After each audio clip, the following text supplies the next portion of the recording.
and McCann.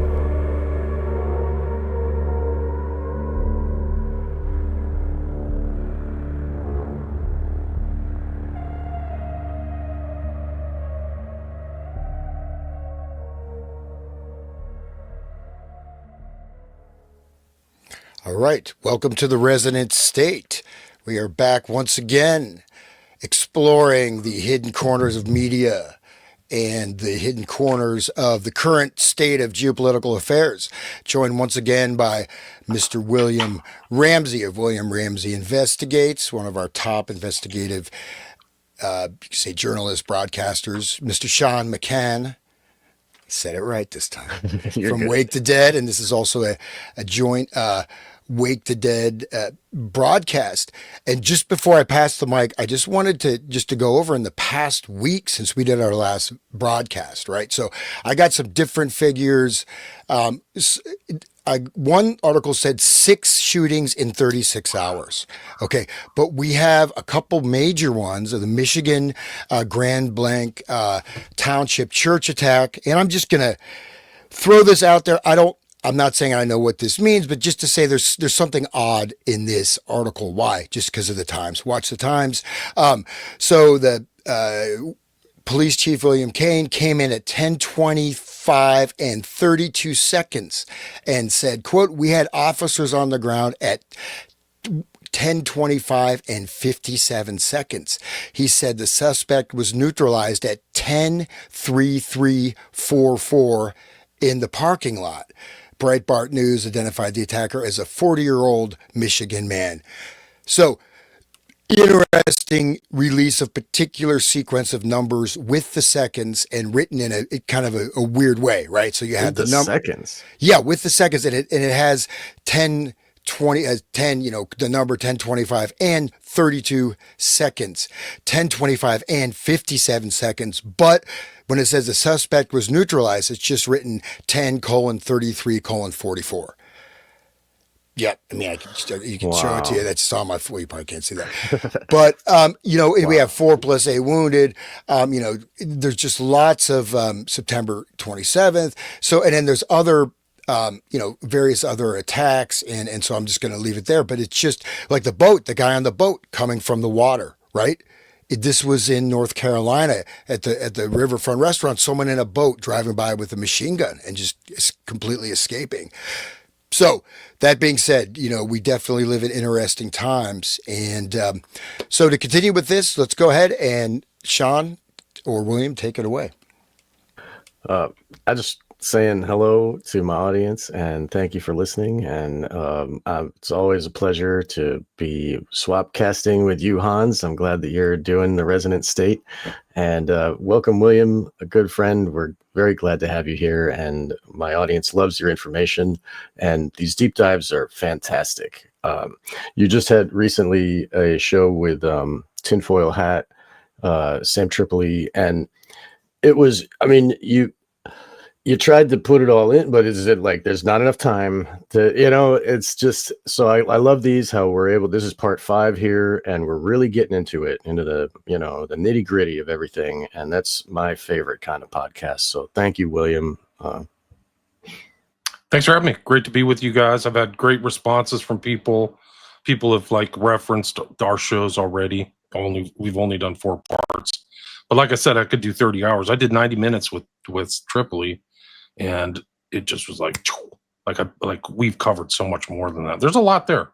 And I think that the kind of template or the exemplar of Manchurian Candidate is very important as a timestamp, but also the information that's in there.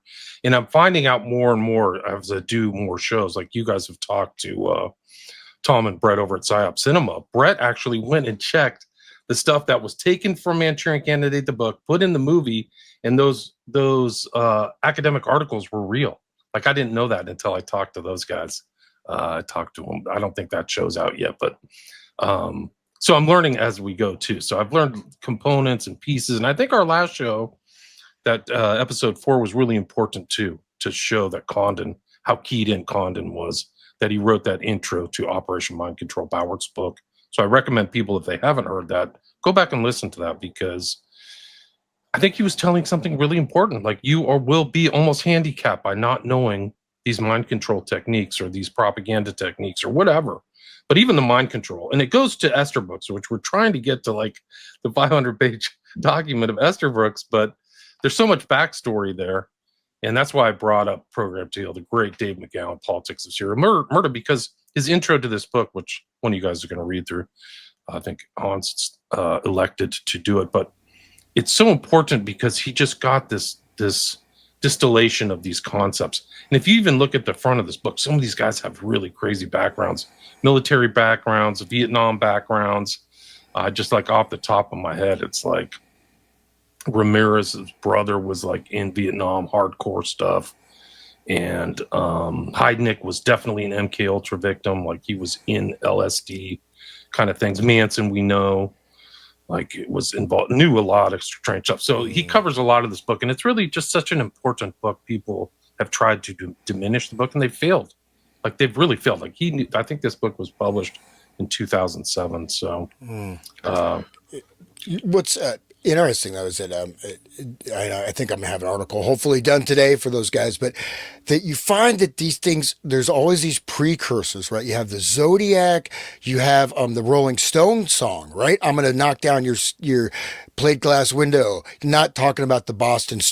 Not one of those, right? This is about Richard Ramirez before Richard Ramirez was caught or even really had happened. But that's, the song is about Richard Ramirez. And so you see, and McGowan, there was a YouTube series, I think that's deleted, but McGowan really had, a very, really an excellent overview of so many of these killers, that many of whom were protected for a long time, right? They just couldn't catch him.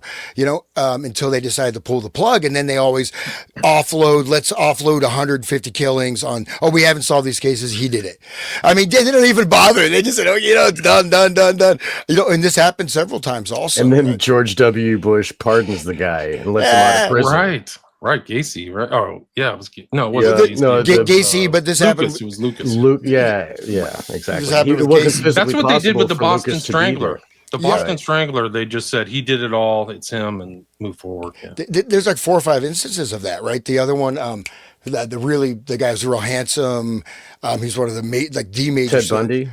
Ted Bundy, yeah. So same thing with Ted Bundy, and they would just say, literally just, there was like dozens of unsolved cases. Oh, Ted did it. Okay, Ted did it. I mean, even if it was like the flimsiest possible connection.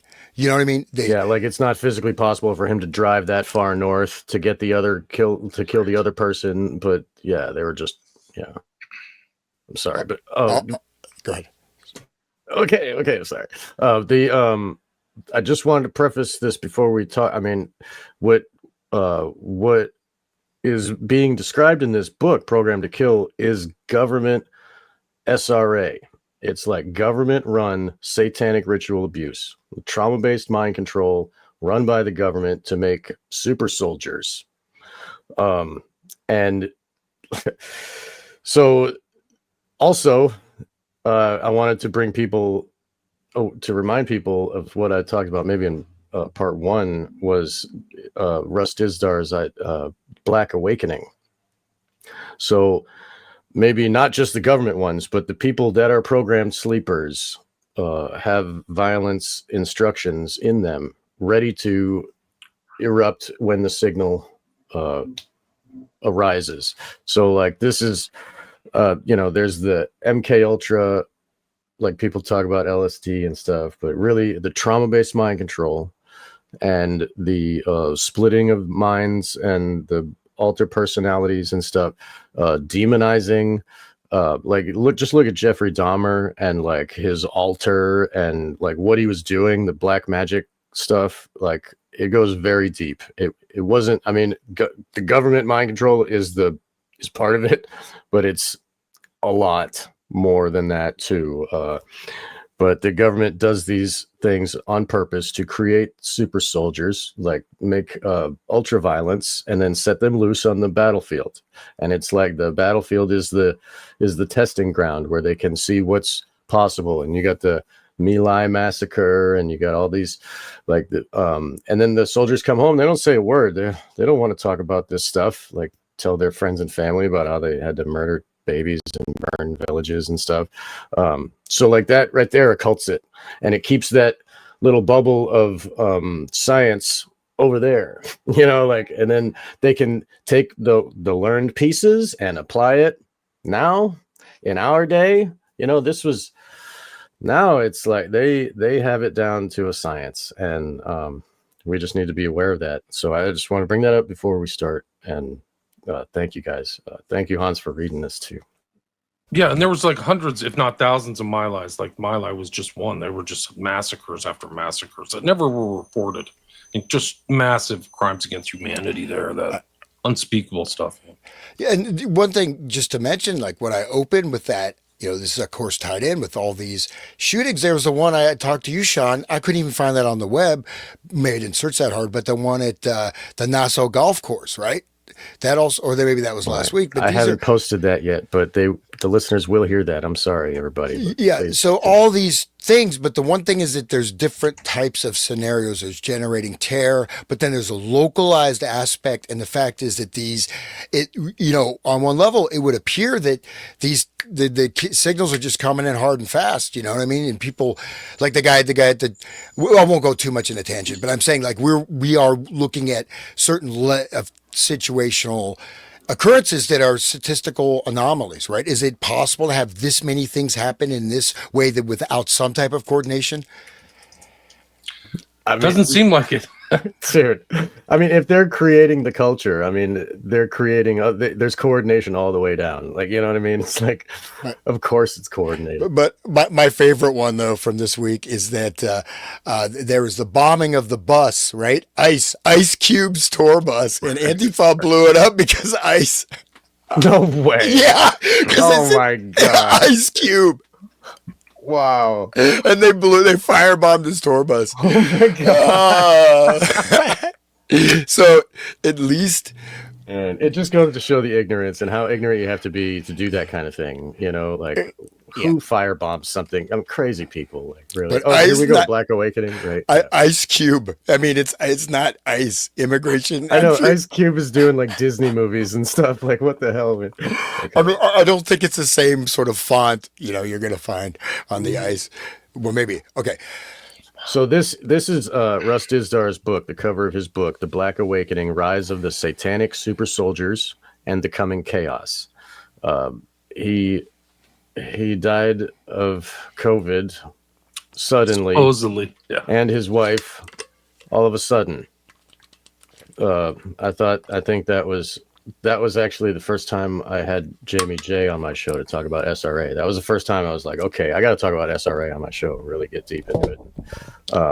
I have a signed copy of this book. He sent me a signed copy. It's somewhere in my old libraries. Yeah, so. That guy's great. I think he was killed. I think he was killed by the government. Me too. He and his wife and Rob Skiba, like they were killed by they were executed by a weaponized hospital system. I don't think there's any question about it. Yeah, the Biden administration was super dark, bro. You want to talk about chaos and Black Awakening?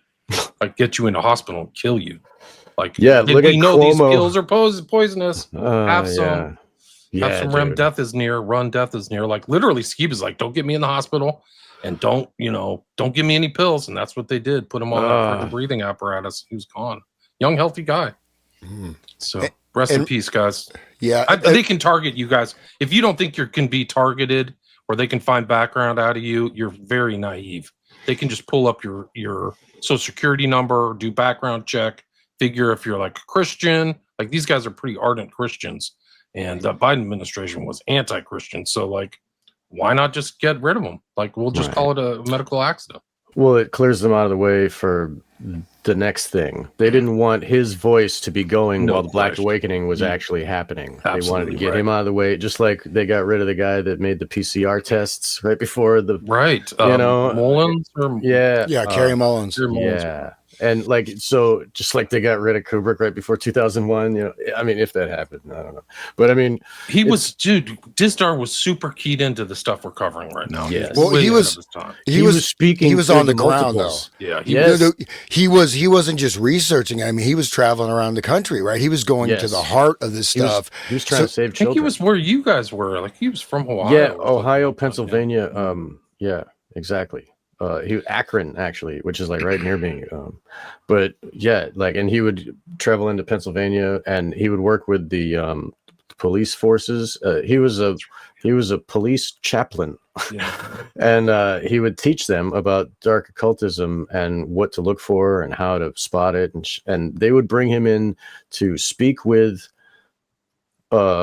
suspects of crimes that are demonized, and the demons would show up and start speaking fluent German, talking about the cult of the Black Flame and how they are gonna gather the armies of the world to fight Jesus, like when the apocalypse comes, and but basically it's the creation of the one world order by making chaos all over the planet, and then having one person to be able to squash that chaos, and then that will be the new king, and everybody will be like, yay, we love you, just like what Machiavelli would say like a long time ago, or what the guy who started the Illuminati in 1770. Adam Weishaupt. Weishaupt, right? Yeah, you got to make them want you to be the leader. You can't just fight and kill the leader and become leader.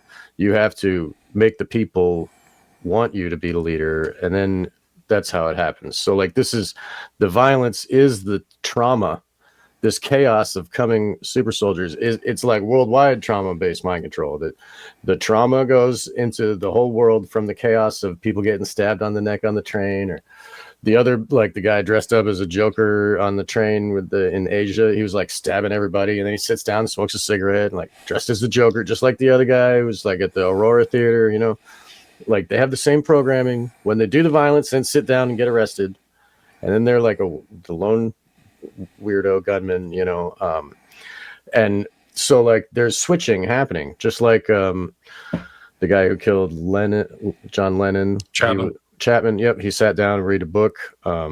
And the guy who did the Aurora shooting went to his car and waited. He just sat there and waited. Like after a horrific series of murders, right? Yes. It's just like a lot of them are programmed to shoot themselves too. But go ahead, please. Yep. It's just like what they put in Manchurian Candidate. Exactly. That's what I was bringing it to. Yes. It's a perfect weapon. He has no knowledge of events. They're copying Estabrooks, I think, because we're going to see, once we can get to Estabrooks, you're going to see that that's what Estabrooks is talking about.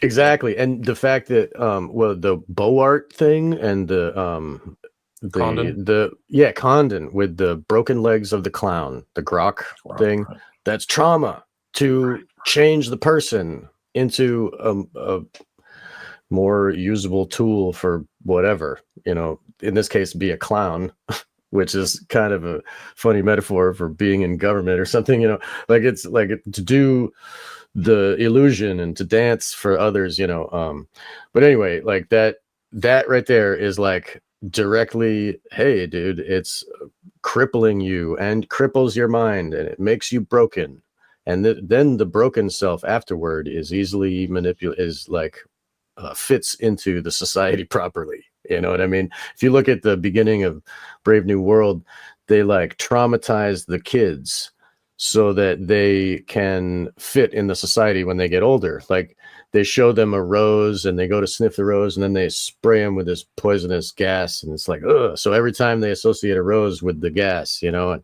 so it's like reprogramming the God created child to fit into the satanic world. It's like, refiguring the mind to like fit into follow orders and accept the death cult. This is a website. I didn't give this guy permission to put stuff, but you can listen to Russ Dizdar and me drone on. I'll put a link to the show notes to that's great. I want to Kingdom download Production. That.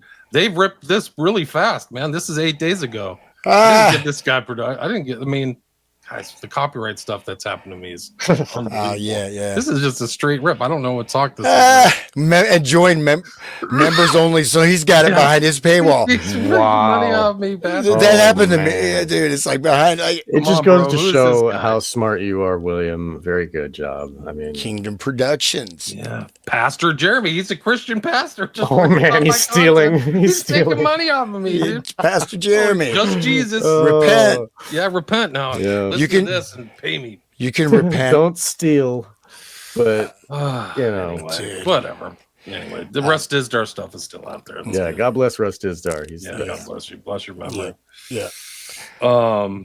If people don't know this cover of Program to Kill pretty graphic, but it's actually a real occult crime that happened in San Francisco, where somebody literally an occultist drew a pentagram on some dude's chest with a knife. That's what that is. So it's a satanic crime. But I'd rather not just show that. It's pretty dark. Yeah. Thanks. All right. You want me to get started here? Yeah, sure. Yeah, Okay, please. great. Yeah, so I'll go ahead and I will begin to read this. And just before I start, to remember, William, we did those shows on, or you did the shows on Catcher in the Rye, right? So that book coming out of the OSS, okay, coming out of the group foundationally that generated the entire from the whole Macy conference, Stanford Research Institute, all this stuff, right? All these guys came out of the precursor to the CIA. And this book, so just to recall, you said that people stop, they do a killing, they're there reading a book, they're sitting in the car. And of course, Catcher in the Rye, one thing we talked about in the show, he is totally dissociated. Right? He cannot perceive anything in the world unless it's going through. Dissociate means he's going through his own filter. He's just, you could say it's egocentric, but it's a dissociative state, is it not? I mean, it's worse than that, Hans. He loses his time connection to time. Oh, yeah. And it's shown there in those last chapters. The subtext of that book, he's going more and more insane.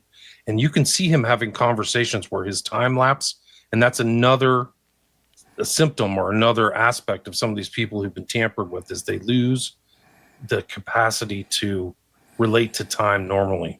And that's what happens to Holden Caulfield. So that's because the switching. So with the front self is experiencing time up until 5:20 p.m. or whatever, and then the other one comes in, and then so when the front personality comes back, that's just a blackout. It does not have that information. That is stored in a different part of the brain. So when they try to remember stuff, a lot of that's a big clue for people that have been abused with SRA, is a lot of missing time, and they can't, what the hell? I don't understand why I don't remember that. But it's like a defense mechanism for your brain to maintain sanity because of the horrifying abuse.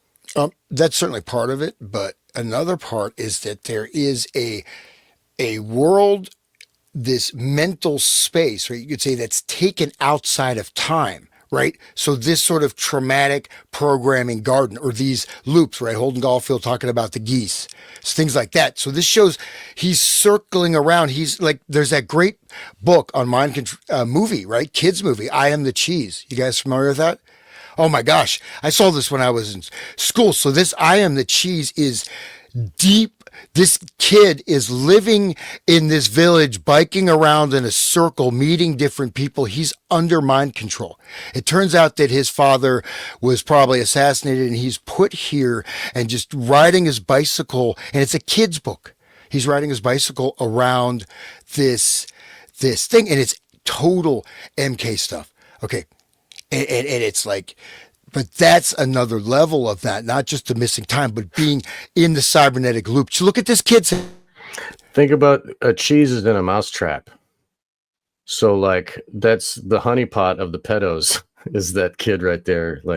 If just think about the Rainbow Room and the glass room, and where they do the Epstein, where they do the filming, maybe that kid is going around being the local hooker boy, I don't know. I'm sorry. I got a sick mind, I guess. I've been way too into this shit for a while. The world it's crazy. Just like the intro to this, there's more and more of these crazy shootings. And that's another thing. See, in a sense, you're looking at a cybernetic system implementation within individual and aggregate collective groupings of consciousness. Back to Norbert Wiener, Hans, we talked about in prior shows. Yeah. So, and I think they're all sort of interlocked in this way. But yeah, this is something really interesting. I think we want to connect with this. I had done some stuff on this before, but with the movie and the book is really it is deep. It's intense. It is exactly, that state of being in this conditioned reflex Because in a sense, that's where the dissociative state is. They're going back outside of time, right? They're essentially living in this permanently disconnected state. Okay, and I can stop there. I'll start with like a solipsism disconnection from time, like an own little bubble kind of thing. Is that what you mean? Well, they've been inserted. This can be a completely constructed narrative stream, like a whole life process, and you think you're actually moving forward. And so one level you can say the psychological, right? That space, you think you're moving forward. You're still just going around in this cycling, right? In this thing, because in a sense, and this is also how you're able to threaten that space, can create cognitive dissonance, whatever. And again, it's going to be mostly unconscious, but it's definitely Right. look into that. Programmed to be in the cul-de-sac and keep spinning around. It's a narrative. So this is I've seen this. People saying, my neighbor has a sign: live the best story you can. We got to change our story. I've been talking about this since my PhD dissertation. Narrative structuring of reality. It is the narrative structuring of consciousness, and is this formulation that creates what actually is entered into your mind as you perceive consciously. This is the filter. This can be changed, of course, but this is your narrative structure, in a sense, will filter your reality. Okay, and it will filter it in that you won't even see or hear certain things, because it is blocked out of consciousness, because it's considered not to be important, or it's whatever. It's amazing how that we can be programmed like that. It's holy crap, dude. We're in like the most intense like mind control thing in world history, like the humanity, Americans in particular. Like after that worldwide thing that happened 4 years ago, like holy crap, they unleashed like hell. Like it really goes back to King Charles III and all of his aristocratic cronies, but like they unleashed it on the earth, and it was just like, we talked about King Charles and his painting there with the blood, monarch and the sword, the monarch sword, and the demons behind him. And, dude, the blood just right there, that deep red blood. It's just like the whole thing is covered in blood, and it's just, and he's there proud, standing in all the blood. Like, what is that really talking about? Like, he's there for the culling. He's, you know what I mean? Like, he's in charge of the culling. Yeah. And then after him will be the next one who will be in charge of the rebuilding of the new, with his kid there. In the picture of his kid, he's like holding up a goat with the rear foot, like holding up the rear foot of a goat. Like, dude, what is that, dark, dude? You know what I mean? Super dark, and the magic circle and all that stuff with him. Yeah, dude. Ties into Eyes Wide Shut. Yes, that too. Yeah. Friends with pedophile, like Stone Cold, like necrophiliac, like freaking Savile could come and go Buckingham Palace as he wished. You could just there's videos of him just like la-di-da, I'm just gonna go visit. He talks about it on the program, the late night talk show. He was talking about, I smuggled a kid into the palace there. But the thing was that he had all these gaffes where he said, she's looking pretty good. I like to see. Like, there's one of the creepiest things. He's on the show, and he's wearing all of these glass eyes. So he's got all these necklaces. These are all eyes he stole from corpses. He had the same eyeball ring that Alex DeLarge wears in. The thing on his wrist. Clockwork Orange. Yeah. Right. Clockwork Orange is very important too. Yeah. Anthony Burgess is central. The Clockwork Orange is, in a sense, what I'm talking about. That Clockwork Orange relates, we'll probably touch on this as we go further. It's about behavioral modification, right? It's the whole thing. Totally. The Ludovico method and the head thing. That's what Kaczynski wore. It's literally that head. Like, you think it's a work of fiction, but they used to put these freaking football helmets on people with nodes and stuff. Crazy. Yeah. The beginning of Full Metal Jacket says it all. Not Full Metal Jacket. The Clockwork Orange says everything. With the ultraviolent gang, when they meet the old man singing under the bridge, and he's like singing about Molly and her, hips and stuff, but then they show up, and he says, "Go on and do me in, you bastards. There's no attention paid to law and order anymore, because they let the young get at the old." And he's talking about men on the moon, satellites spinning around the earth, and he's like talking about how dumb it is to be paying attention to space when there's like real problems right here. And then the guy says, Alex is like, oh, and what's so wrong with the world? And he's like, and then he just beats the crap out of him. And that right there is, they are a troop of monkeys, just like 2001, and they got a staff and beating the other one. And so it's like, what is wrong with this world? The same thing, like psychopaths beating like the elderly, This cycling. I mean, can we not see that? I mean, at that time that came out, don't we have that basically in Europe at least? Yeah. Where people, you commit a crime, you're back out. You are, and these are people, there's no question they're going to do. There's no question, right? They've already done like 20 rapes, and they've smuggled drugs and like 5 attempted murders. Oh, he's reformed. He's not going to do anything. We need more room for the political prisoners. Well, that's why we need this Ludovico method to get them out of the way. Well, you know what? Let me start reading because we're getting a little off. Okay, sorry guys. We're going off the reservation. Not too much. Not too much. Not too much. We could do a whole show on the Black Awakening too. Yeah. Zip this in, but Program to Kill. This is the title. I just don't feel like staring at this. So I find something else to look at. Yeah, that's okay. Do we have the page? Let's do that. I'll bring up. Yeah. So I'll start. So this is from the introduction. Mind Control 101.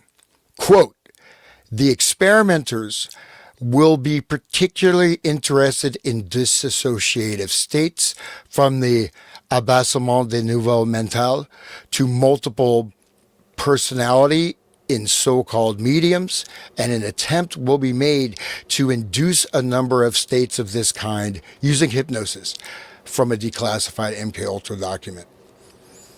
It's probably safe to say that this is not your typical true crime book. It is instead a journey into an even darker, more disturbing world. One that exists in the shadow of the world depicted in the hundreds of formulaic serial killer biographies that line the shelves of America's bookstores. For many readers, much of the information contained within these pages will be unfamiliar, and some of the theories and ideas that are discussed may seem rather bizarre. Perhaps the most controversial theory that readers will find themselves confronted with concerns of phenomena commonly referred to as mind control. Although the concept of mind control has long been the staple of that polluted wellspring of information known as the conspiracy theory literature, where it often mingles freely with outlandish tales of reptilian aliens and paranormal activity. It has never been a polite topic of discussion in mainstream culture. The only exposure that most people have had to the idea of mind control is through the often metaphorical and frequently absurd images that Hollywood has provided in a decades-long string of films, from Manchurian Candidate and the Stepford Wives in the 60s and 70s to such recent offerings as Conspiracy and Zoolander, along with remakes of both the Manchurian Candidate and the Stepford Wives. The remake, just sorry to interrupt, but the remake of the Manchurian Candidate is only worth your time if you want to see bad cinema, because it's just a pallid, colorized, weak version of the original. Yeah. Do you think it was there to scoop up the people that are trying to look back at the original to make them not look at the original? Maybe. It's from 2004. I'm just thinking, when Hollywood creates a historical thing, like say Pearl Harbor, they're rewriting a new narrative, and just like history books type of thing, It's under the Bush administration, so you have to see this overarching thing of mind control from Dulles to Helms to Bush Senior to his son. Like, this is all part of this historical thing. So your comment, I think, is very apt. I think you're right. I think that it's like, okay, we're going to make this, but we're going to take out all the references to historical literature and actual visual stuff and turn this different. They do have kind of a handler. He he has a handler, but it's not even close to being as clever as the original 62 one. No way. And it's they didn't do Condon's book. They did all this stuff. They added new things like implants and stuff. So like they're implanted, which is actually kind of a distraction from what's going on, because even I'm not saying these people aren't implanted, but I'm saying that these people are the real ones are conditioned. They're conditioned through hypnosis, drugs, and torture. So it's kind of like a distraction. So yeah, I think you're right. Well, you know, it is important to understand is that the research on, I think the AI is going crazy or whatever. Might enhance my appearance. No, but basically the use of a frequency range stuff was the research was ongoing. It's not like they just, they were doing studies on that in the 40s and 50s. You know what I mean? There was now maybe the technology wasn't as as good, but just with a direct frequency or other types of things, right? A stimulus effects. They have sound weapons for crowd control that makes you puke. The police have that ability now. They just used it in Serbia. They used something. You literally can see the crowd just split, like the splitting of the Red Sea or something. Let me see if I can find that video. Real quick, while we're talking about movies and we're talking about Program to Kill, I just wanted to bring up Jacob's Ladder. That whole thing of is it real reality? Is it in his mind? What is he experiencing? Are they demons? Like that whole thing. And the government experiments with not normal LSD. It was like BZ, which was like a real type of LSD to create mood changes and turn them ultra violent. And I don't know if that actually happened, the incident, but these people in the movie, they were dosed in their food, and then they just started killing each other and ripping each other apart like monkeys, like tearing the faces off of each other, like total ultra violence. And then the government was just like, oh, they were killed in some operation. Whoops. And then one guy supposedly survived or whatever, and he's experiencing and he's trying to figure out what happened to my brain. Jacob's Ladder is very insightful for people that are diving into this type of research. Well, he's also in this alternate universe, right? I mean, he's definitely an alternative. My camera started moving by itself. I don't know why. It's a little weird, just kind of moving up and down. But yeah, yes. He was in an alternate reality. Yeah, his experience was totally manipulated, controlled, maybe. And there was his handler was cracking his bones, and then he was getting more flashes. There's a lot to it. That's what maybe one degree of what I was trying to talk about. It's a little abstract, combining all these things, but that kind of the space he was in, right? I mean, that's yeah. Anyways, kind of. So this is the crowd with using the sound weapon that you're talking about, William? Exactly. Watch, listen.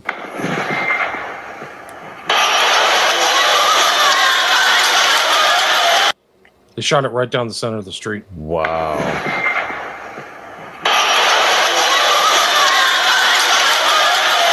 It worked. Wow. Yeah.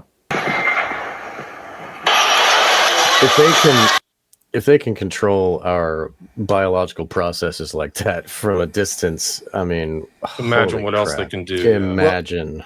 Well, they're not necessarily. This is not necessarily a control mechanism as an offensive mechanism.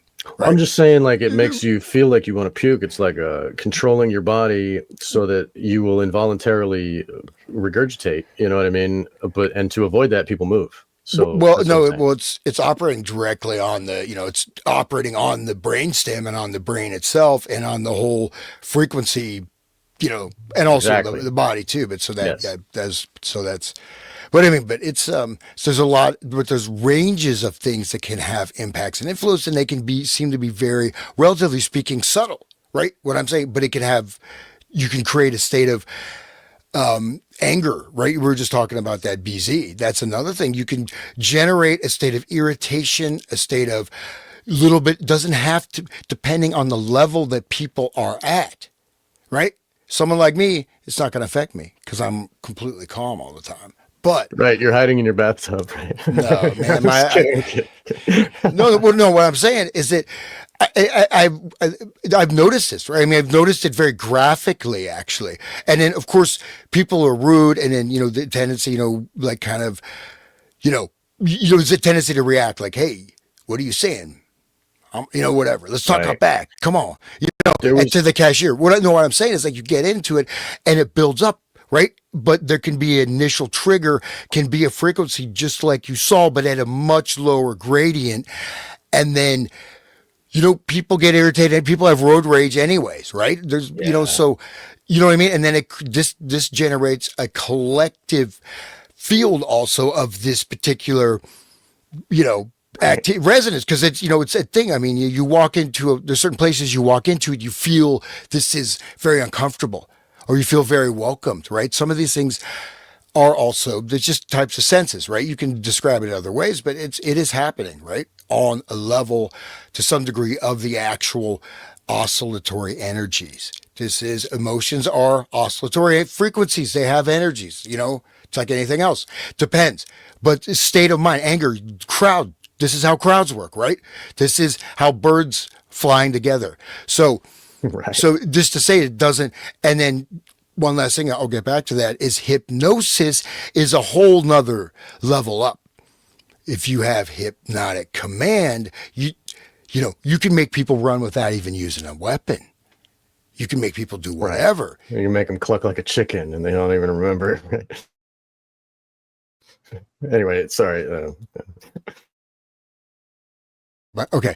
Don't forget the footnotes, Hans. Okay. Yeah, sure. Yeah. Well, I love footnotes. So, okay. Most people are naturally quite skeptical of the notion that someone's thoughts and actions can be controlled by unseen actors, particularly in Western culture, where the idea of free will is firmly indoctrinated. Theories of mind control are inimical to the omnipresent mantra that we are all responsible for our own actions.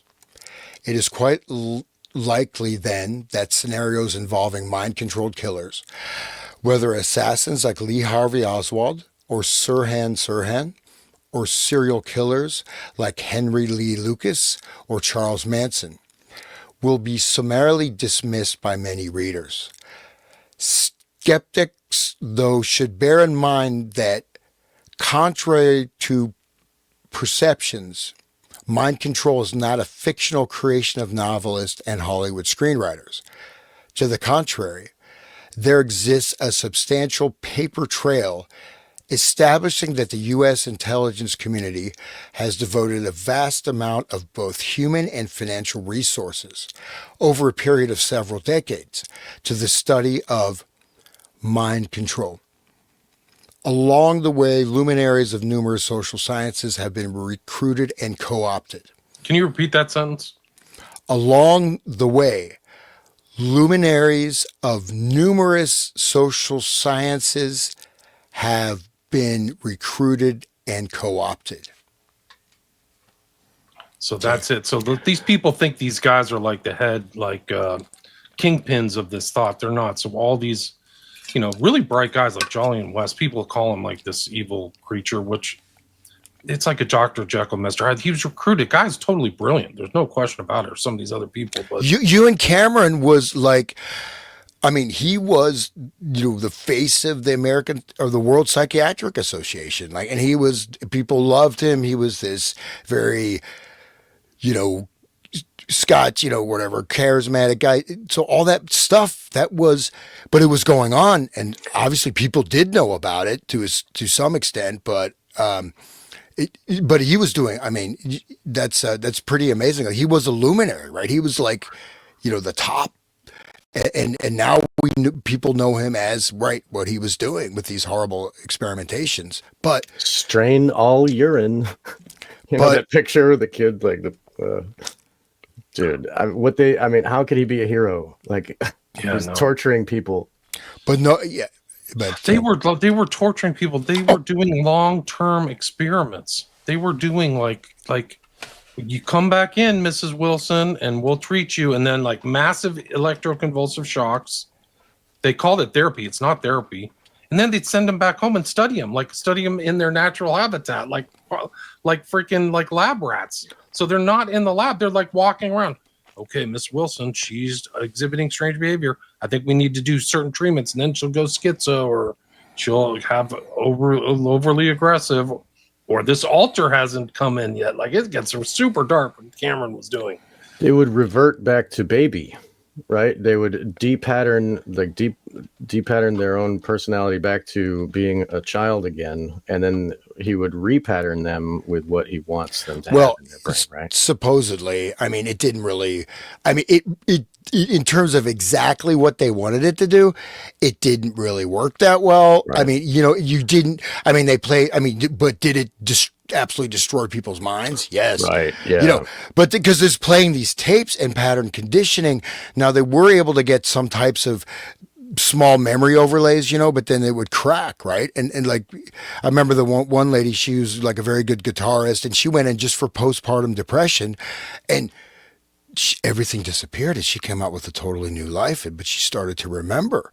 But it's like, I mean, that was just, is she the one that wrote the book? I think there was one of his victims wrote a book, a female. Well, I had one of the victims' daughters come in. Her name was Elizabeth Nixon, so you can listen to that on my podcast. But like, she said her mom put her brain back together. She had to actively, do things, eat well, and repattern her brain. Like, they really just like after a stroke, right? After part of your brain is dead, like it has to yeah, dude. And there was another book called Father, Son, and CIA by Harvey Weinstein. Not that Harvey Weinstein, Dr. Harvey Weinstein, where his father got the treatment too. So there's a lot of stories out there. Yeah. Okay. So I'll just continue here. About ready to hit that footnote. But that's luminaries, right? And social science. This is also very, very important, right? We don't really think about what social science. This is a whole field with many, many, subsections. So it's important to remember that, we think about all this high tech research and this and that, but a lot of the real sort of understanding stuff was coming from the social science field. Certain social science. But anyways, continuing, detailing all the techniques and procedures that have received attention from the Central Intelligence Agency and its brethren is unfortunately well beyond the scope of this book. Footnote 2, all the following books focus directly or indirectly on CIA-sponsored mind control research: Jose M. Delgado's Physical Control of the Mind, Harper and Row, 1969. Donald Bain, The Control of Candy Jones, Playboy Press, 1976. Walter Boert, Operation Mind Control, Dell Publishing, 1978. Peter Watson, War on the Mind, Hutchinson, 1978. Peter Schrag, Mind Control, Pantheon, 1978. John Marks, The Search for the Manchurian Candidate, Times Books, 1979. Martin Lee and Bruce Shalin, Acid Dreams, Grove Press, 1985. And Gordon Thomas, Journey into Madness, 1989. All these titles contain pieces of the puzzle, but all containing varying amounts of disinformation, as do more recent titles. That's great right there. Holy crap. All of those books are so important. Yeah, they really are. But also varying amounts of disinformation. That's an interesting little side note. Do you want me to just finish this page, or you guys want? It goes into. I'll just keep going. Okay. Please, thank you. Okay. It is possible, however, to provide a rough sketch of what mind control really is. A sketch that will, it is hoped, help demystify a phenomena that is not, as it turns out, nearly so esoteric as it may first appear to be. The basic methodology of mind control was revealed many decades ago by George Estabrooks, a prominent psychologist hypnotist who worked under contract to American intelligence agencies. In his book, Hypnotism, first published in 1943, Estabrooks teased his audience by noting that the intelligent reader will sense that there's much more is withheld than has been told. You just cannot, how important McGowan is. Like, he keyed into really the most important person. And that's kind of how far down the road, people are in their MK Ultra mind control studies, if they've got to Esterbrook's yet. Because if they haven't got to Esterbrook's, they haven't got the kind of core foundational stuff. At least in the American, you can go to Mesmer or whatever. But yeah. The fact that you found that document of Esterbrook's and his communications with the FBI, like, holy crap. 35. Yeah. That's the whole thing. It rewrites the entire 60s because Hoover's around everything. He's around JFK. He's around MLK. He's around Malcolm X. He's around and all the pedos, RFK. all the pedophiles, and mafia figures and all this stuff. And he knows all this stuff. He knows Esterbrook's. Well, he's intimately involved with Esterbrook's. I mean, Esterbrook's, some of the stuff is explosive. Like the one we went over, Esterbrook's is talking about setting up an experiment, like with a bombing of some factory, right? And then the person, even if, the memory will be erased, even if the factory does get bombed, we can make sure that there's no leakage, from the experiment. That's exactly what they don't, the dark occult, they want to keep all their secrets occulted. Even the victims can't remember what happened. It's perfect for them. This is amazing because this is kind of like one of those things where they disclose stuff, like in our earlier one where we finished with James Jesus Angleton, like, I'm going to go to hell with all these other guys for all the crimes we did. But this is his kind of like disclosure. There's a lot more to know. I'm just telling you this now, right?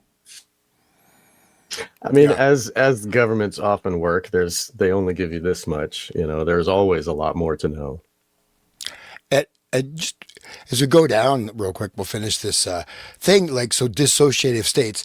So one thing is interesting, right? You notice, like, say, trauma, people having trauma. That's relatively new that it became very common thing to talk about. But people, I have conversations with people, I just dissociate just the way I am. I do like this, like, whoa, okay. Like just normally talking about this as something that, I do it. And so you're going to some counselor. Okay. Well, you know what?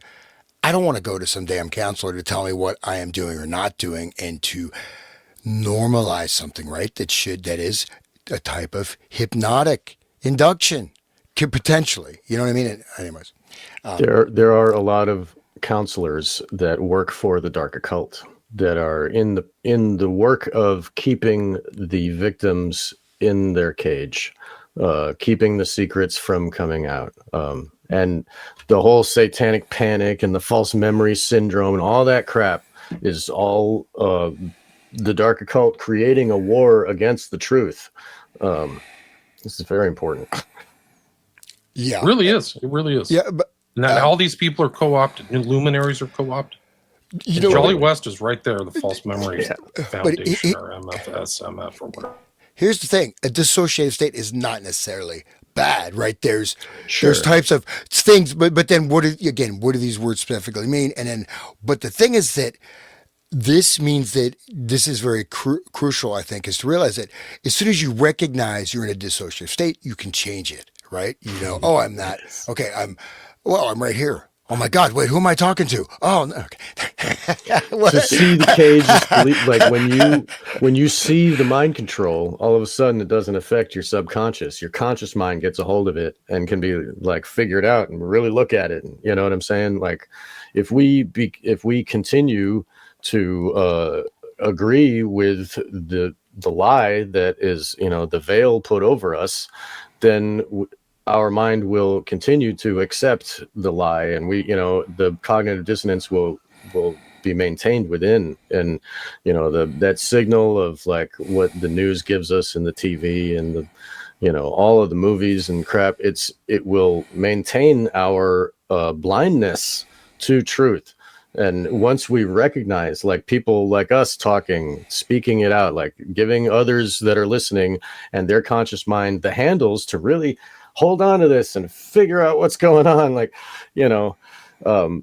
I mean, the whole idea of like Netflix and chill, it's like, put yourself in don't even listen, be engaged in sexual encounter and have that programming going in while you're feeling the feelings. You know what I mean? And then when I watch Netflix, I see that the movies are built for that.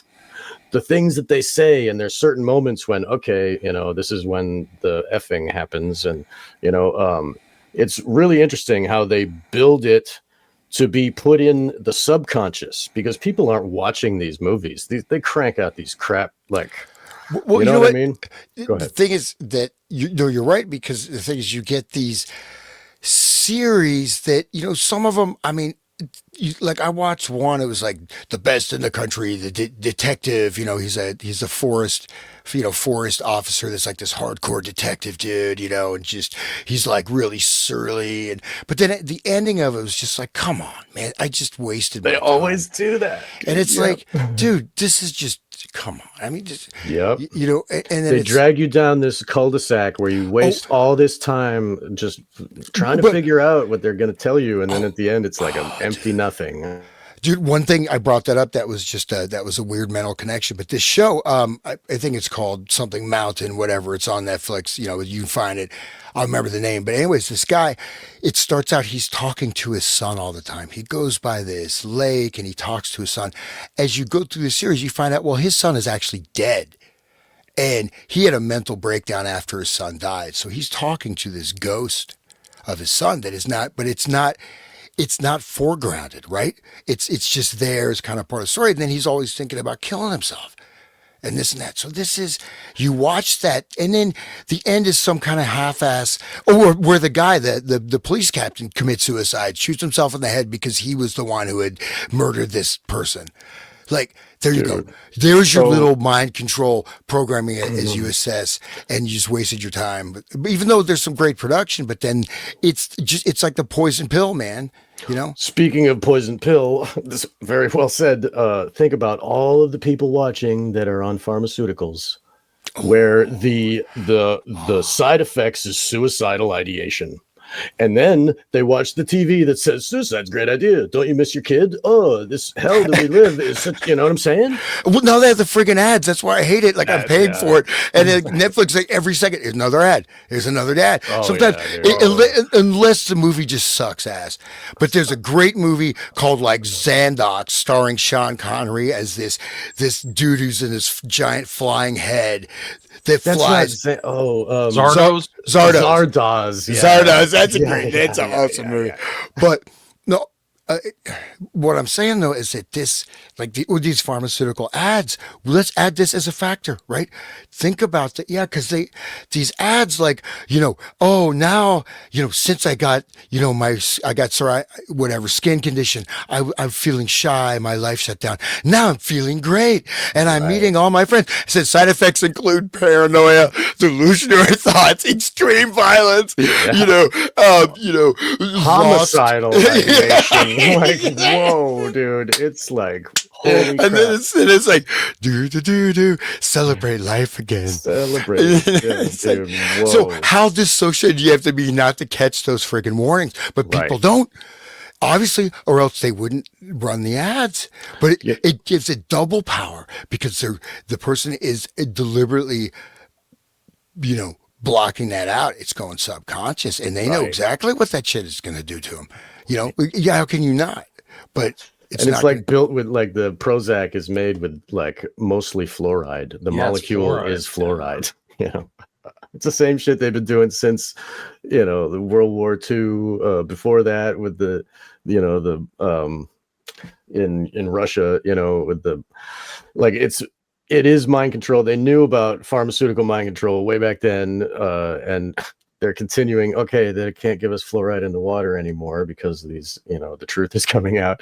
Well, that's okay. We'll just convince them to eat it themselves via Prozac, and they'll be in a fugue state. That's the whole thing. There's no highs and lows. You're just in like an easily more hypnotizable state. Hey, give them some mind control drugs and sit them in front of a TV and blink at them for but the blink rate's like do. Well, no, but there is the thing between ads and stuff. You're just like done. Man. So we can be, of course, compassionate. The Ludovico method, right? Yeah, I don't know why people watch TV, man. People are watching a football game yesterday, and I was like, this is half ads. And they're just flashing lights. It's just totally crazy. Yeah. Wow. This photic driving is the first thing that was studied was strobic effects. Okay, so by Brian Grissom, the Dream Machine, that was just based on this other research on using, again, photic driving. The first research was with flashing lights, right? Different patterns, different rhythms of light, and being able to directly trigger, right? It's the optical cortex with the, light. It has these, you know what I mean? So this was the initial thing. Okay. Okay. Alex Gray promotes a thing where you sit under it and it shines lights at you, blinking lights, and it induces a DMT-like state where there's no drugs, but the light creates that in your brain. I mean, I built a dream machine, right? I built Of course you did. But you know what you do? It's like you take like a turntable, right? And then you put like this thing, this like a tube with like different holes to create a pattern, and then you put a light bulb in it, and then you look at it and you're like, wow, nice. Like a little like at a dance, the ball of, what do you call that thing? The mirrored ball, when you shine the lights and it shows little specks of light kind of dancing everywhere. It makes you I mean, it does Disco put you ball. in a trance. Right. It can put you into a trance, but to what extent? Also, this is like it's a hypnotic trance. Doesn't mean it's not good or bad to do, but it is. You are. But to think that this is a power. Anyways, go ahead. There's the dream machine right there. People are watching this. You can see Geisen and Burroughs. So everyone, like, our ears are one way they can access our brains, and our eyes are another way, and the trauma to our body is another way. Like, these are all access points for them, and we are unaware that's even possible. It's really. And then we have this TV in our house which like shines light at us. Like, what is it? What is it really doing to us? That's how people end their day, with some programming. Go sit down. It's a science fiction dystopia that people aren't even aware of. But TV really is extremely highly irritating and basically sucks now. I mean, really, it's like I agreed. I mean, it is. It's like work. Like, I think, okay, I'm going to relax. I'm going to try to find a movie to watch that doesn't. It's just not garbage. Yeah, and it's just like, it's hard. You're not going to. I've got a few suggestions for you. Talk to me on the emails. but dude, but here's important to stress: almost all the ads on Netflix are pharmaceuticals. At least whatever I'm watching, and these are like some of them are like 2 minutes and 40 seconds. And these are like infomercials practically. Yeah, you can't skip. Like, YouTube does these, like, you can't get away from it. Like, you have to click it off in order to not have that programming go in. Like, it's really bad, but they hijack your eyes. The guy's the nephew of the guy who wrote the book Propaganda, right? Right, the guy who started Netflix is the nephew of Bernays' nephew. Yeah. So it's crazy. Okay, it just makes sense. It all makes sense. Like, there's no, oh, that's weird. Like, if you really ever look into everything, always makes sense, and it always comes down to controlling people, control and mind control. Yes. Okay. Dude, they just bought TikTok so they could just zap people with whatever. Like, oh, right, they're gonna mind control whatever. Who knows what's going on with TikTok now, dude? I mean, look at the Tide Pods and the challenges that the kids do. Oh yeah, dude. They see, like, there's like, and it comes into their feed. They don't choose it. It just shows up. And there's like videos of teenagers laughing, ha ha ha. And then there's 3 of them on the video, and the 2 outside jump, or the 2 on either side. There's like 3 in a row, and the 2 on the right and left jump, and then they land, and then the one in the middle jumps, and then the ones on the outside kick his legs out, and his head hits the ground. Kids are like, they're brain dead because of this TikTok challenge. There's another one where, cover yourself in lighter fluid and light yourself on fire. It's not just Tide Pods. It's a whole array. There's like 100 of them, more of like, are you daring enough to do this on camera? And that goes right back to the same shit.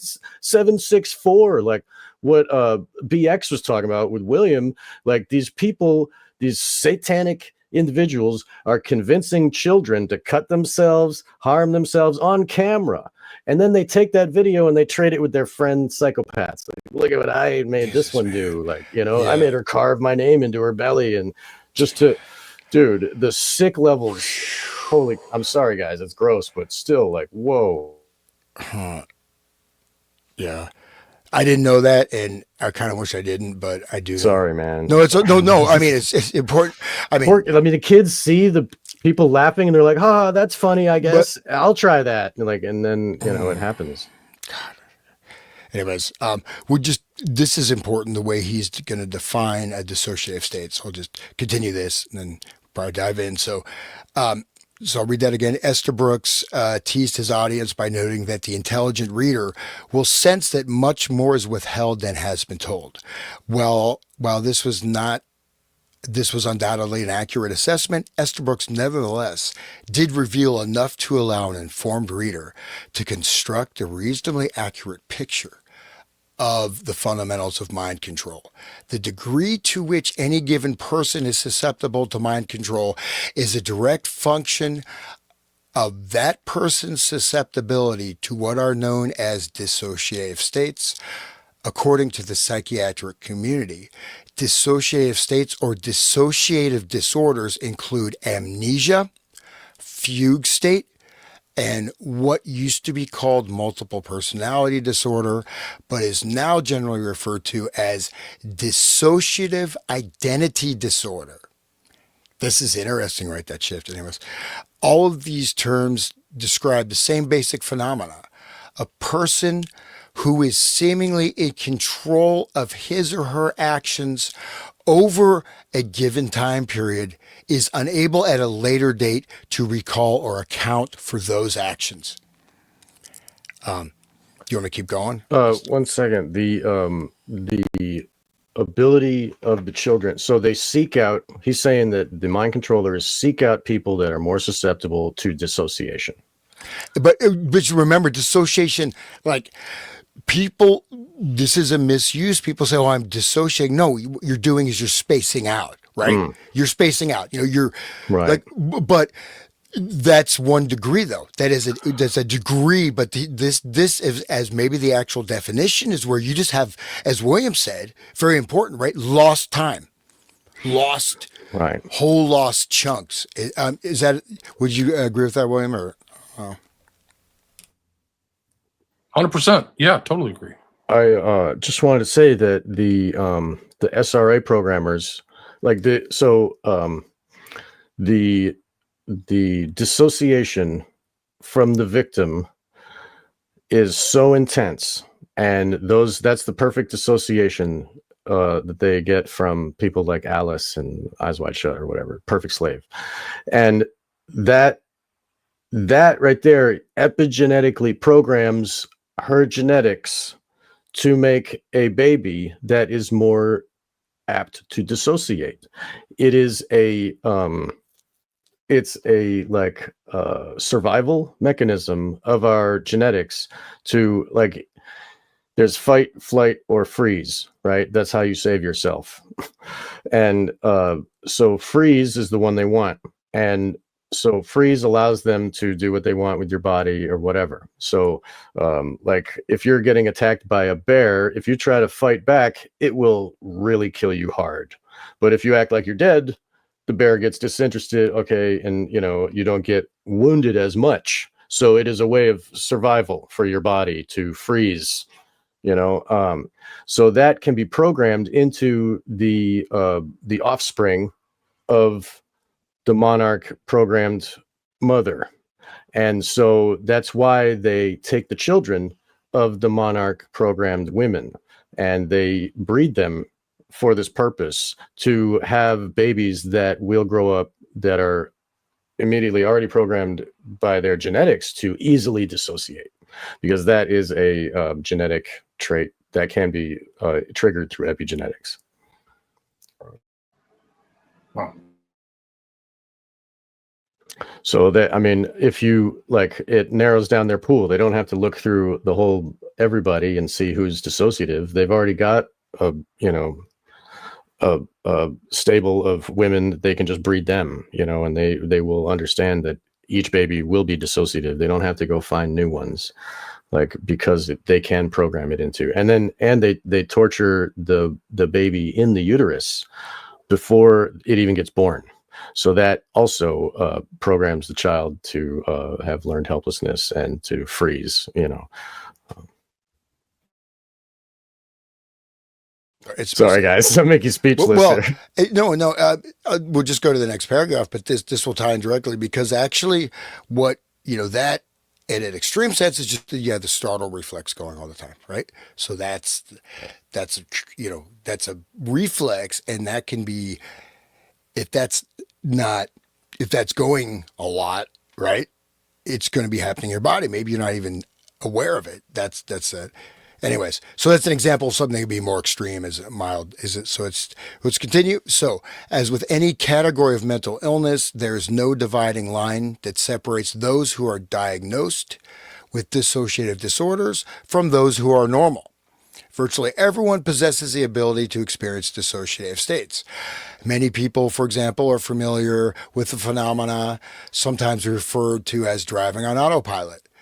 The scenario generally plays out as follows. You suddenly snap out of it just as you're pulling into your parking space at work and you realize to your horror that you can't remember anything since leaving your house. If this has happened to you, then you have experienced being in a dissociative state. In essence, you drove to work while in a fugue state and you later had amnesia. In a similar vein, it could be said that an altered personality, which you had no conscious awareness of, drove you to work. In any case, it is clear that someone piloted your car to work in a safe and reasonable manner. It was someone other than you. I just wanted to bring up also for the normal people out there, their shadow self, the idea of the shadow and this unconscious, that's what takes over when you go into that state driving, just want to say that. So like your shadow self is almost like another you, in that way when you think about it. But again, you can do things, you let your unconscious can completely take care of it. So in a sense, you can just be present with what you're doing, right, and just realize that, you know what I mean? We do it all the time anyways, but if you're going to, sometimes like when there's like an emotional thing that triggers you. You just, and then people go, they drive and they don't even know they're driving. Absolutely. Or that, I like when I first started talking about circumcision on my show, like I was triggered and I couldn't talk. My fingers would get like physically, I felt a change in my body. I had to stop talking and walk away because like my body was reacting. And so like that is like my shadow is taking over and being like, nope. And I understand that if I'm like angry and getting in an argument, my shadow self pops out and I have no control over the things I say. Sometimes like I'm yelling at people I love or, so like, this is another way that things can take over like a normal person's mind, considering you consider me normal. I don't know, but this is another way that regular people can experience like that losing of control, and the unconscious self takes control. And a lot of times violence is protecting, the core of like, oh, I don't want to talk about that, or oh, that harms me emotionally. And it's just like, it protecting the self, I guess. Like anyway, I'm just saying it's not like a specific altered personality programmed, but it is like a mild form of the reaction that a normal human brain has. Well, no, yeah, you can see that with people say, people always say like, someone drinks and then their personality changes to become this total. And that's like experiencing it is like an alter. It's not, it's still the same person. It's not that extent, but it is like they go into a different thing. And then anything, it's almost just get out of that person's orbit right now. You know what I mean? Unless you want, you know what I mean? Like some people are like that. You need to like, okay, I'm just going to step back from this because it's not necessary for me. That's why we all got to do the shadow work to control that so that people won't be walking away from us and trying to like, stay away from our craziness, that way. Anyway, we can have the presence of mind to be in the now and to control ourselves completely. And this is great. I'm sorry I keep derailing this, but we're gonna have to break the intro to this into two parts because we've only got 3 pages in. There's 9 pages to go, guys. That's okay with me. That's okay this intro. The intro. That's the intros. I'll tell you the truth. I watched those YouTube things on Dave McGowan, And I mean, on Program to Kill, and they were just excerpts. Looking at this book, this is the first time I actually looked at the actual book. It's quite comprehensive. He did a huge amount of research on this, which I really wasn't aware of in terms of this stuff. Right? I mean, this is like his primary book. The Hollywood one is just sidereal to this. I think. I think you're right. I agree with you. Yeah, I think that's because when I looked at that stuff, and I didn't realize this was so. It's very talented. All right, it'll be in the top 10 most important parapolitical books ever written, up there with Operation Mind Control and Search for the Manchurian Candidate. To me, there's no question. Should be in everybody's top 10. Yeah, so I'm very glad that you brought it today, William. I thought we were going to talk about the Estabrooks. This is great. I'm glad we're doing this is like a primer. So it's like totally priming for the Estabrooks. Like, if we looked at Estabrooks alone, they may not understand where he's coming from. Estabrooks he's unraveling what he knows to Hoover. And so that's important. But this is like, here you go. This is a guy who's aggregated this and made it understandable. And also before I don't think he didn't have access to those documents, right? That Estabrooks thing was not released until like 2017. Recently. Yeah, right? 17. So it's like we were joking. Like I was thinking of the show, and Sean's like the guy like has his Cheetos on his fingers and doing stuff like it's the key document, man. This 500-page document is just absolutely incredible. I've said it before. I'll just keep saying it again. I just want to tell the listeners, if they are interested in downloading the document, they can go to my Odyssey channel, odyssey.com.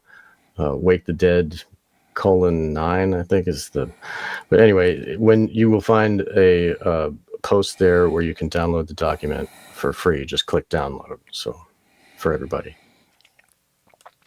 Yeah. And I do want to say that this, as painful as it is to really encounter some of these things and think, man, this is really, that what you're describing of this self-harm stuff or these challenges and stuff, like I'm going to use a Husserl. I kind of want to bracket that because that directly, shows the impact of this level of high, which, get into further on is, not just like, okay, you space out, you get angry or whatever, but like, the deep level stuff, but this stuff that's happening online is an example of like aggregate, right?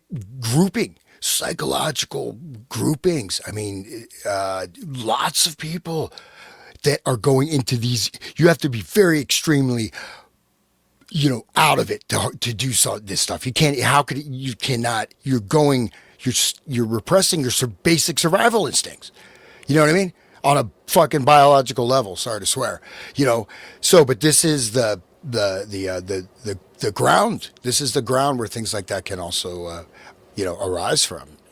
Full Metal Jacket is another movie that people should know about, with the programming of the mind on the regular youth to make them killers. That's what that movie is. And just holy crap, like the guy in the helicopter at exactly 1 hour, he's like shooting out the helicopter. I got 150 confirmed kills and 50 buffalo. Those are all confirmed. I'm so good. Like, that's the epitome of what they wanted. What the mind control was creating out of these youth was a total psychopath. That's why there's boot camp. People may not know. They put people in World War I, and they found out some of the guys would go to the front and not shoot. So they studied, why are they going to the front and not shooting?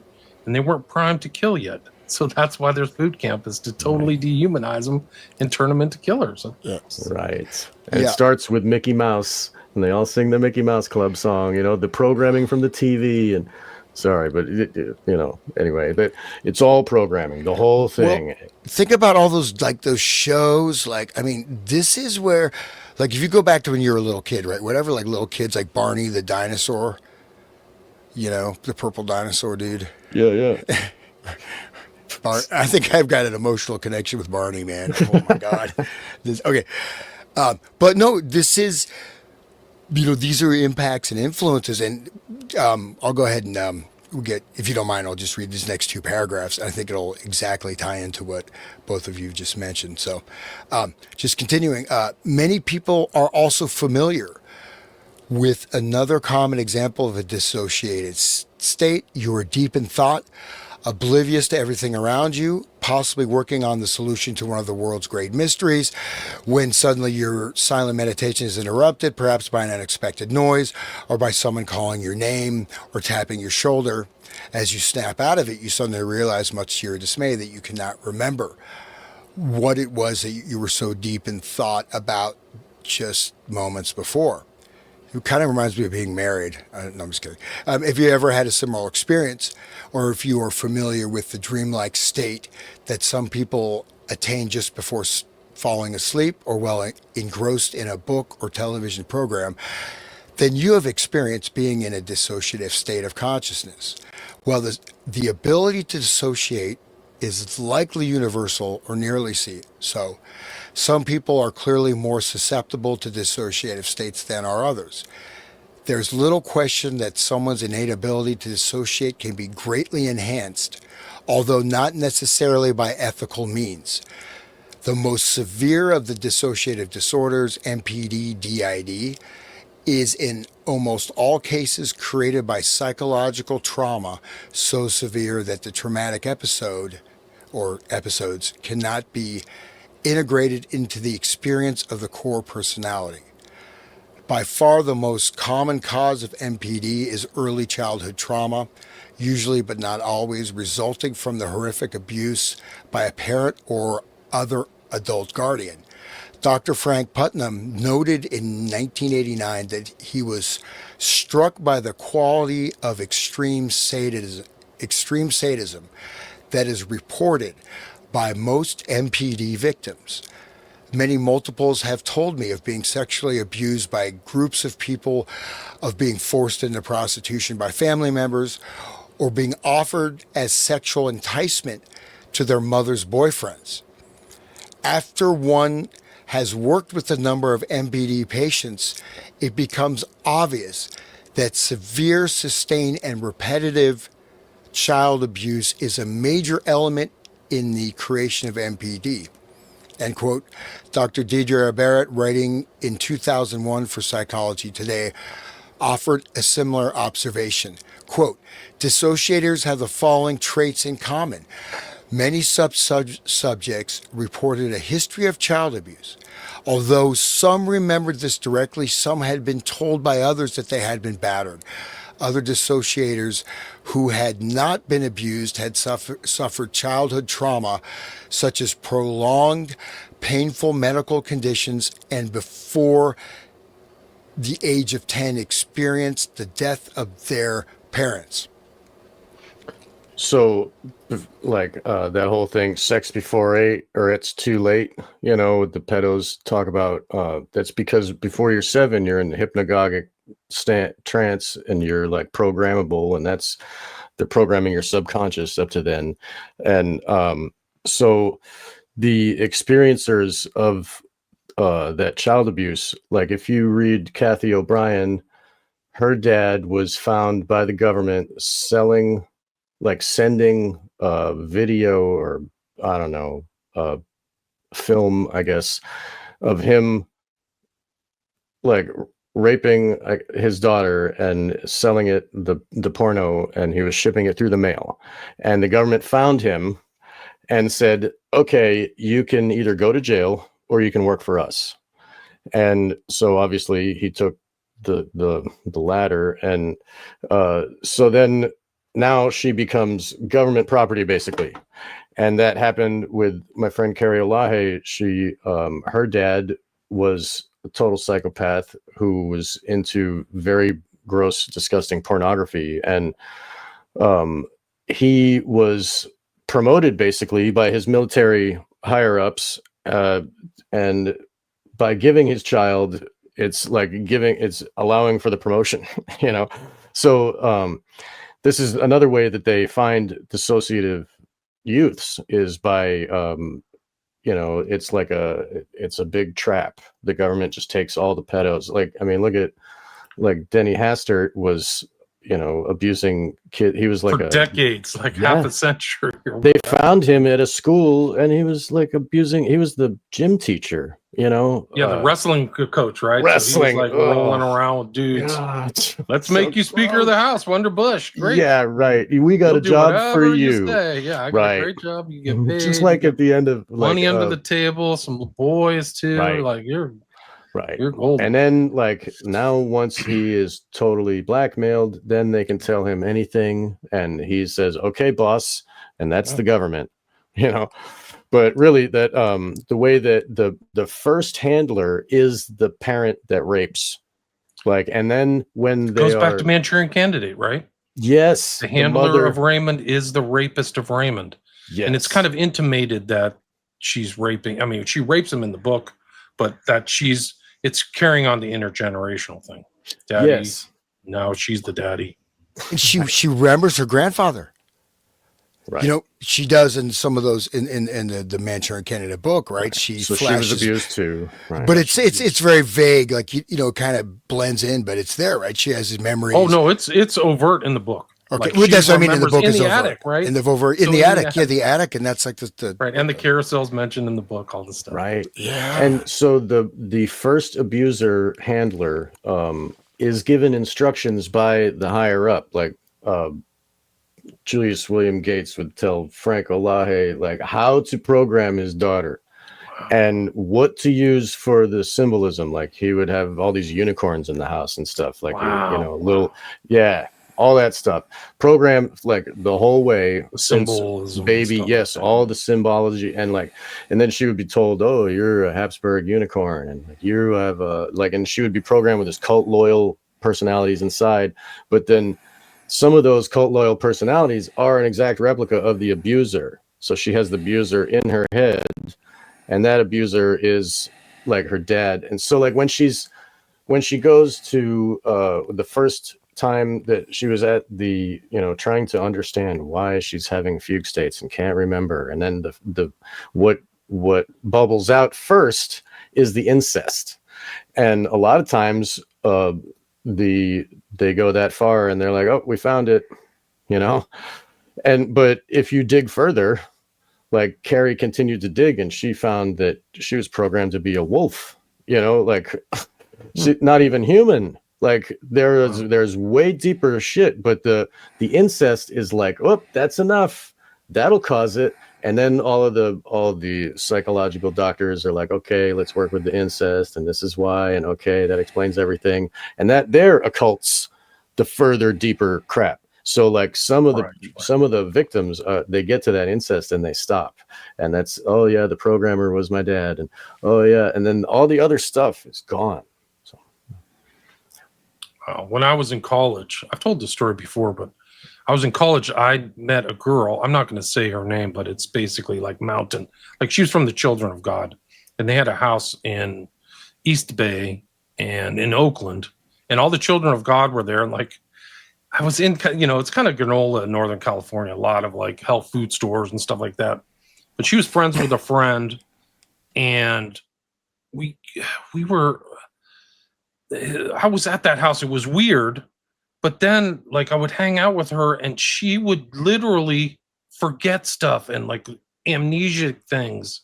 And then she would switch personalities. I didn't know what to do. I was too young, 19 or 20, but I was literally watching this person. I'm like, "Hey, Dave, something's going on here." And then I realized Children of God, Berg, same thing as River Phoenix. These kids are being raped and incest. But now that I know these kind of states and MPD and trauma, she was definitely abused and tampered with. So I think that's the Children of God probably has even deeper, they're notorious for incest and stuff like that, but they maybe have some kind of intel connections, much like Scientology.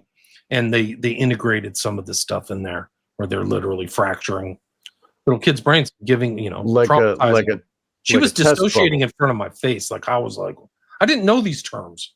I'm wow, this is really weird. What, didn't you just tell me that you wanted to go get, to the restaurant? And she's like, "What?" And I was like, this is so weird. Right. And I actually, at a certain point, I was like, Dave, you got to just drive her home. Like, I don't know what to do with this. I don't know how to respond to this person. She's not. If you were a psychopath in the cult, you'd be like, "Ooh, fresh meat." You know what I mean? You probably know the trigger words or whatever. Yeah. They're encouraged to like sleep around and like, it was like, it's like pansexual to children of God, really was. And like flirty fishing. Yeah. Right. And prostitution for Jesus. Right. Just so like weird, just like the back. Inanna cults, you know, the ancient prostitutes of the church, right? The Northern California had these cults all over the place, like Scientology and about Buddhafield, just everything. Buddhafield is really...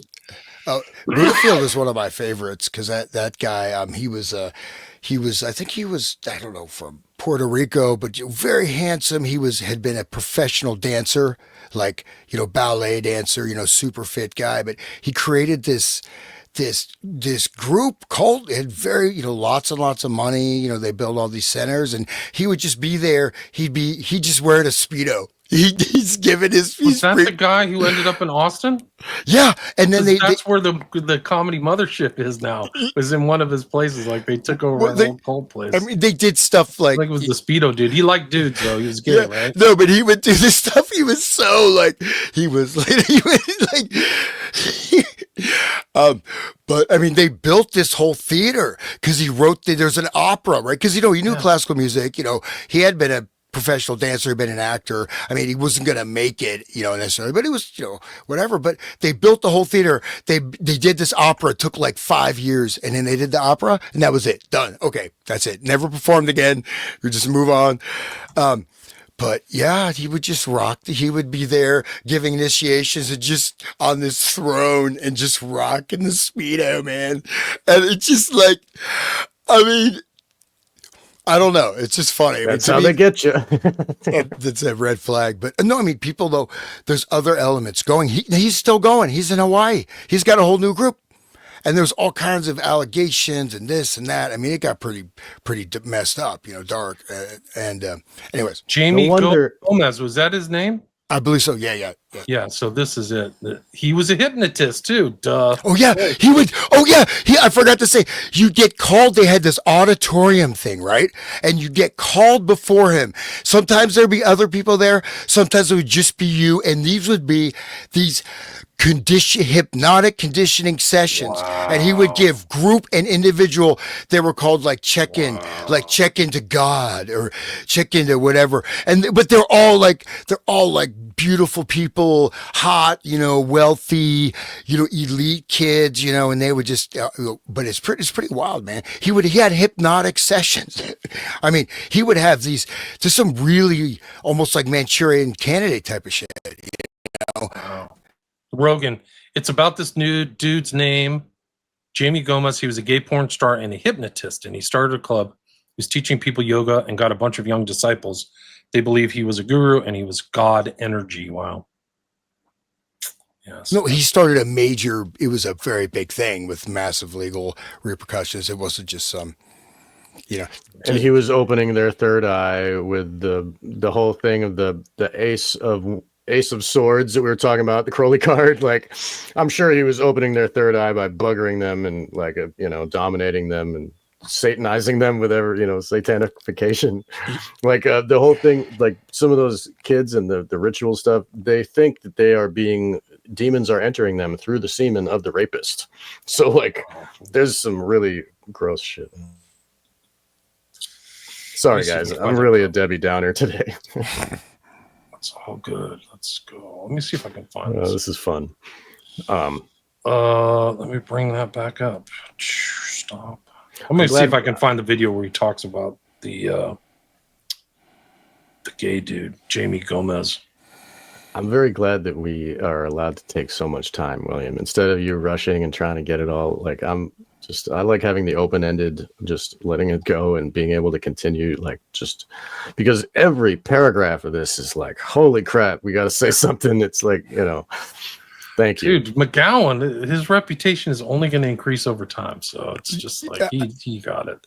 Dude, I had no idea like this one, because there's stuff you get to, and you know, it's good, right? It's well, but this is like comprehensive, you know what I mean? But also, we'll see like what unfolds in this. But it's kind of the weird thing is it's kind of foreshadowing what we're talking. Unless you guys are like reading ahead, but we were talking earlier about the fight or flight, right? So let's continue with the intro. 2004. That's when the book was published. Yeah. As mental health professionals have long recognized, the normal human reaction to highly stressful situations is what is known as the fight or flight response. Children, however, typically lack the ability to either fight off or flee from their attackers and abusers. This is particularly true, of course, for very young children. The human brain, that wonderfully resilient organ, therefore reacts in the best way it can under such circumstances. It allows the child to mentally flee from the situation. When the abuse is of an extreme and sustained nature, the brain's response is to build a virtual wall around the traumatic experiences by creating a separate and distinct alter personality to deal with current and future episodes of abuse. So the term over the rainbow is when the victim's soul pops out because it can't handle. So that's like an extreme version of the freeze, where the body is fully separated from consciousness, does not even feel it anymore. Like Bryce Taylor was burned on her vagina by Richard Nixon with a cigar in front of people. He was showing how amazing it is that she doesn't even flinch. She doesn't feel that because she's programmed not to. So like, I'm not going to get into how she's programmed, but it was very sick abuse. And so like that other alter comes up and like takes the pain, and the main self pops out, but really, and this is the whole soul separates from the body. So the term of going over the rainbow is related to the SRA programming and the trauma-based mind control, and the Wizard of Oz is one of the scripts that they use for the layering of the internal worlds of the victims and so on.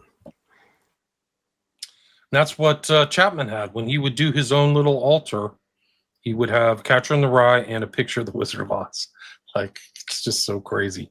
Oh my God. I didn't know about that one. You didn't know that? Oh, no, man, the Wizard of Oz on his altar. Holy crap. Yeah, you didn't know that? Let me see if I can find it. Yeah, that's very. It's next level, dude. I mean, the Wizard of Oz is it was written by what is it? Was that one Dodgson? No, that was Alice in Wonderland was Dodgson. And Dodgson. No, it was Lewis Carroll is Charles Dodgson, and he took Frank Baum. Right. Okay. And he was part of the British infiltration of American minds, like to try to get us into war and shit. But the other one, Alice in Wonderland, is just he was in Blavatsky's group. I forgot what it was. Oh, Theosophy. Yeah.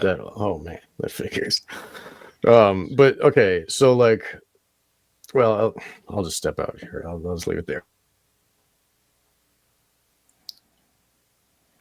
I don't mean to keep talking. Oh, I can keep going. Yeah, please. Okay. So I think I was, although... Are we at the right spot? Yeah. Although MPD, DID is a disorder, listed in the DSM-4.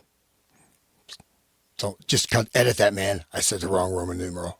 No, okay. So the DSM-4 is its own programming. Holy crap! The DSM doctors. But the DSM is a very odd book. You know what I mean? They tried to say that pedophilia is good. They said it was natural, and then they went back and scrubbed that, made it bad again. Like it's pushing society. It's like Kinsey. It's like it's pushing the Overton window of what's acceptable and understood, and people are given these names of just symptoms. Well, transgender. I mean, if technically before, if you're gonna go, get us. If you think you're a cat or think you're like, I mean, like this is like pretty. You may have a few issues. you may have a few issues. And the You might. DSM, I don't the know. DSM is what allows for children to get surgery without consent Right. of their parents. That is the Right. fundamental level that this as legislative. Totally. It makes So- it law, and it makes it okay. And then the gears of government are working, then like Obama's or what's his name? The Sleepy Joe, his military pays for transgender surgeries of the soldiers in the army, giving them free breast implants and free, like, what? So once the gears of government are churning, then they get it all happening. Like with circumcision, it's routine because it's paid for by the insurance companies. Like, nobody would pay for that, what? But then when it's paid for already, and when it's already in the gears, it's already going. It's easy to just say, okay, yeah, okay. And then, without the informed consent, all of the occultation of the truth that allows for, the churning of the wheel and just the grinding of the bodies. All right. Sorry, guys. I can't find this picture. Okay, I'll I'll continue. Variable. We almost made it through a whole sentence. No, I'm just kidding. No, that's true. The DSM is so important. So, the veritable Bible of the psychiatric movement, the public generally looks upon the notion of multiple personality with a healthy dose of skepticism.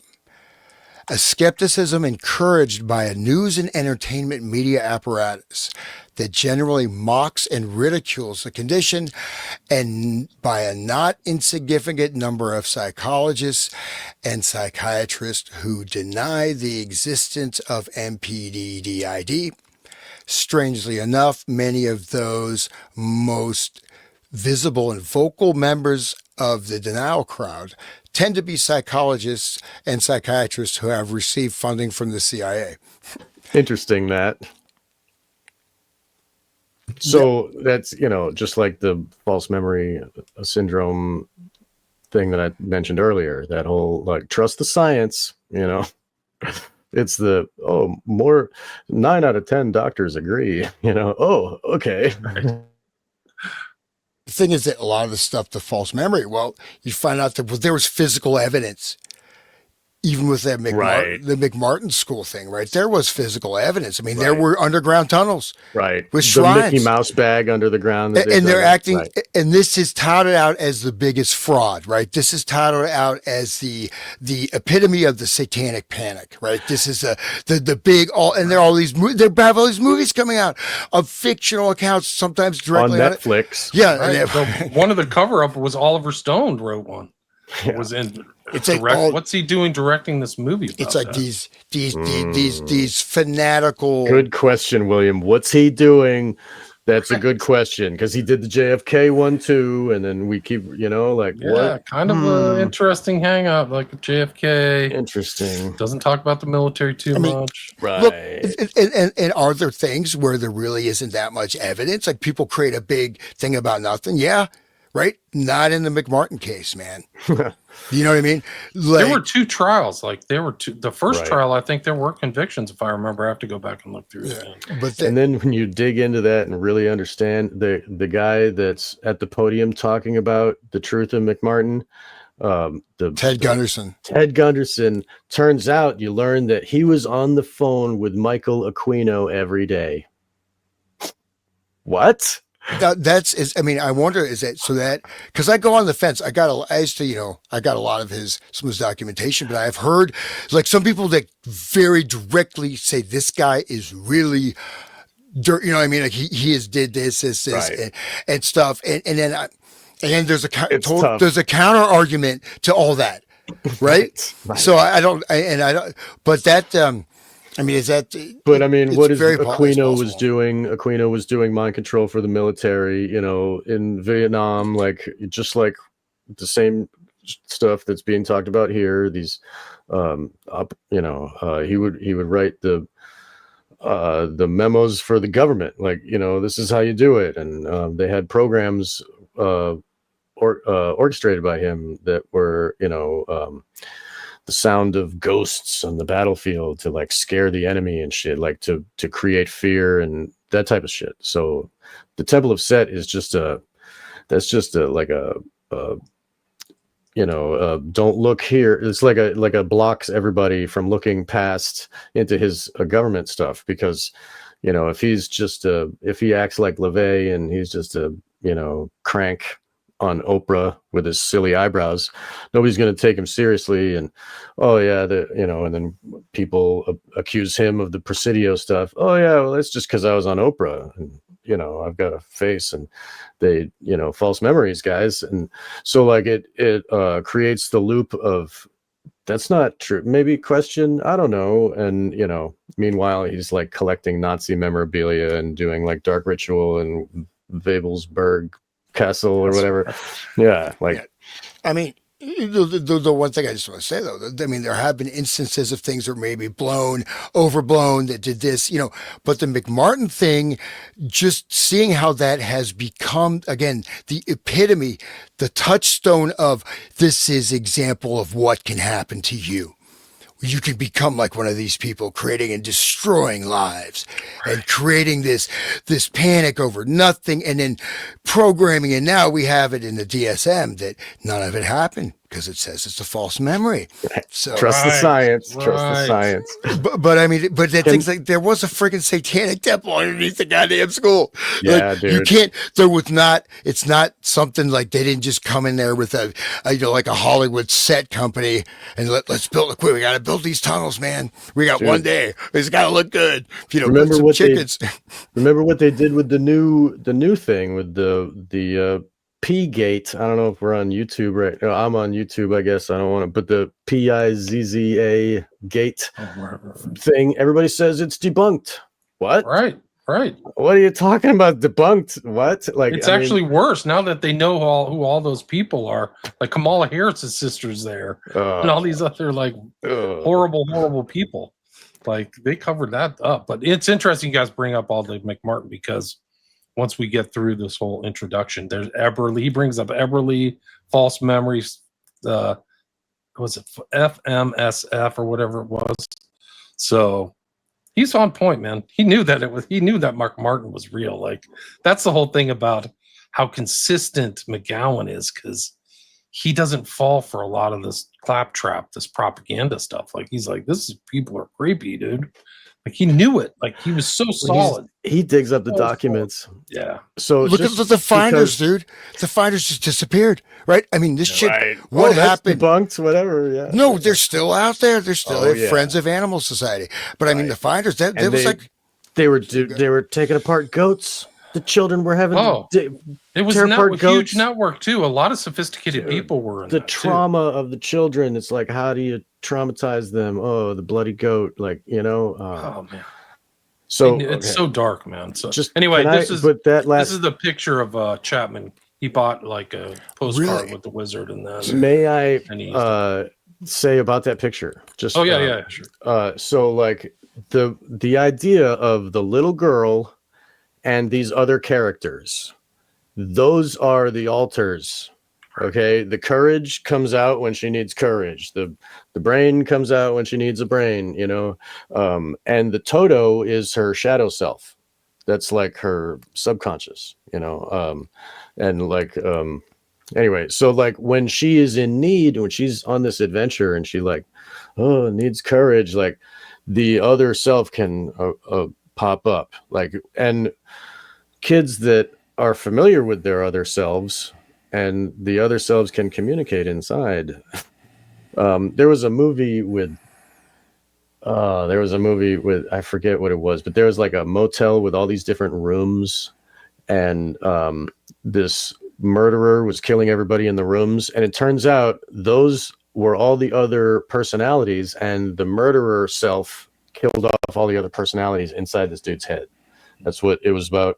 I forget. It had John Cusack, and he was like the murderer guy. And we would think it's a real motel or whatever. But anyway, there is communication in the head between the selves, and that is what is being expressed here. And it's a perfect tool for for the programmers to use that as the scaffolding of the internal worlds. They have all the masks, right? If they have the faces are almost so similar. They all have the same face with a mask. Right.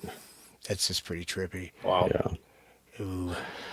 So yeah, and the lion and the Tin Man and that, the lion is like the British, like, anyway, and the Habsburgs and the Tin Man is like in industry and straw.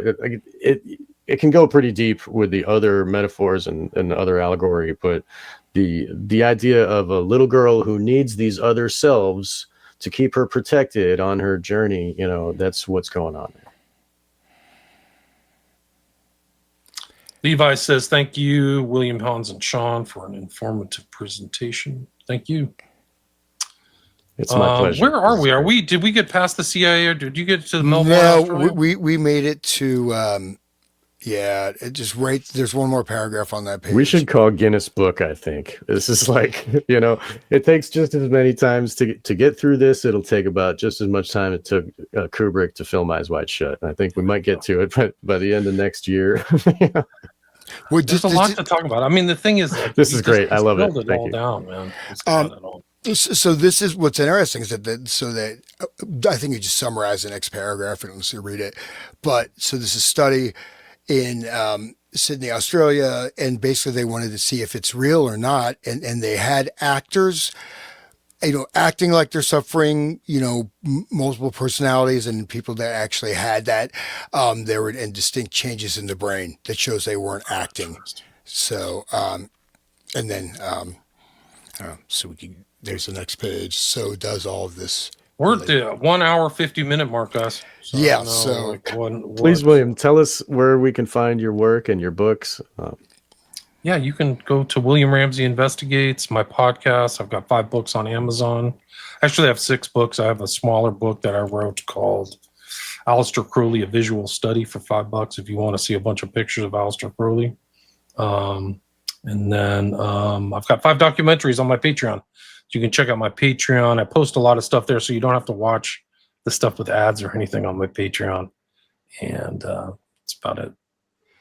Thank you. I don't know when you have. I mean, I'm not saying we have to wrap it up. I'm just saying we're okay. near the 2-hour mark. I got another hour before I have to cut it. Okay, so. I do have to let the dog out. But, all right. He's got to hide in his bathtub. It's all right. No, I got to let the dog out, man. Right. But, how much longer do you guys want to go? I mean, it's kind of a good. The truth be told, we could keep going for a while. I think it's kind of a good spot to stop. Okay. Closure point. I mean, I could keep going all day, but it's. No, I mean, no, God bless you, Hans. That's great. We should. That's why we are blessed. That's why we want to have your voice here with us, because you can talk about this. This is the best. We have 7 more pages. We got through 3 pages, I think. 3 full pages. I mean, if you want to just, you guys want to read, could go. Just want to keep going. That's fine. I'll just let the dog out. I'll be there. You can. I mean, whatever. I mean, I could probably go another half an hour. I know Sean's got to go to work. Sean, you muted. Oh, I got another hour before 2 o'clock is my real cutoff. So we're at 1 right now. So okay. Well, Sean, why don't you go ahead if you want to? You want to take over the reading, or William? Would you like to read? So where were we exactly? Top of this page? I think that we're at the top of page. Yeah. So how does all this relate? Yep, all right, I got that's it. Where we are. Yep. Okay. So how does all of this relate to the concept of mind control? In the simplest possible terms, what the term mind control refers to is the process of first enhancing an unwitting subject's natural ability to dissociate. In parentheses, creating, in essence, the condition of multiple personality disorder.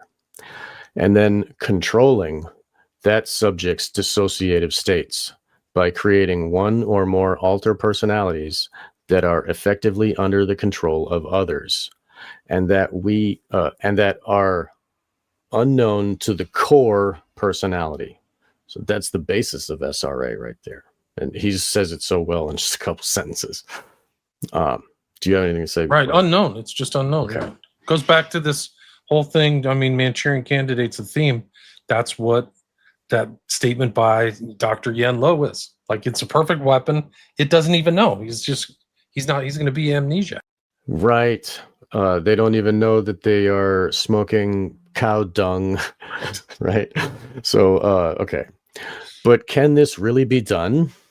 Is mind control a real phenomenon or merely the product of the fertile imaginations of various conspiracy theorists and self-described survivors? The answer to that question lies in the answers to several other questions, beginning with, do dissociative states occur naturally in the human species? As anyone who has ever driven their car to work on autopilot or been caught daydreaming or spacing out can testify, the answer is yes. Although the vast majority of people would not normally use the term dissociative state to describe the experience. Next question. Can the naturally occurring ability to dissociate be enhanced? The answer here also appears to be yes, albeit with the caveat that enhancing that ability generally requires the infliction of severe trauma, preferably during the vulnerable childhood years. This is great. Yeah. Next question. Would the CIA and other U.S. intelligence agencies be restrained morally or ethically from inflicting such trauma? No, Cal. Yeah. No. Big question there. Yeah. Well said, William. Do you want to talk on that for a minute? No, but I mean, it's just like his line of thought. Just like, exactly. Just give credit to massive props to Dave McCann. Right. The government obviously doesn't have any moral qualms in doing it. Like we see it time and time again. You know? Yeah, it's proven they don't. How this question is answered depends largely upon the individual reader's political orientation, the mind control that they have,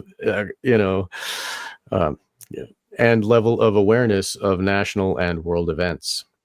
So the level of awareness of their own programming, right? Serious students of covert operations know that the CIA has a long and very sordid history of sponsoring countless assassinations, civilian massacres, violent coups, and barbaric torture/interrogation centers, parentheses, and that is just the short list. So true.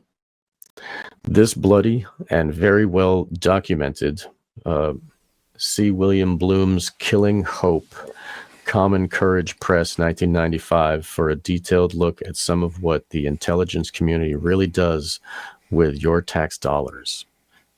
The record suggests that there is little, if any, that the CIA will not attempt to justify in the name of national security.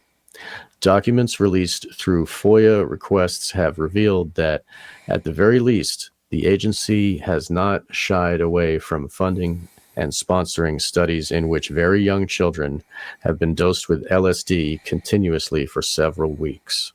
Incredible. Welcome back, Hans. I'll keep going. The next question. If we accept that dissociation is a real and naturally occurring human ability, and that the tendency to dissociate can be enhanced, and that the intelligence community's hands are not tied by ethical concerns, then the final and most critical question becomes, can enhanced dissociative states, once created, be controlled?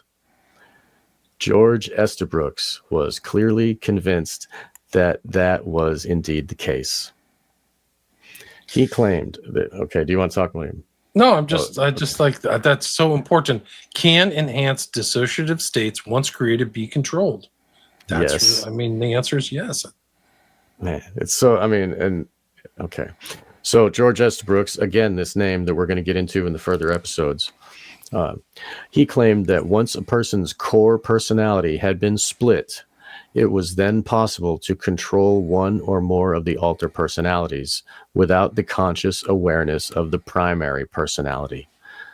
This process, according to Estabrooks, allowed the intelligence community to create super spies, unwitting agents who were willing to follow any orders unquestioningly. And they would smoke cow dung while they do it. They don't know. I mean, everything is totally gone. They have no awareness. Just like in Manchurian Candidate, what we saw. So getting back to this, among other duties, these super spies made ideal couriers since they could be fed sensitive information while in a controlled dissociative state and therefore have no conscious awareness that they were transporting important data.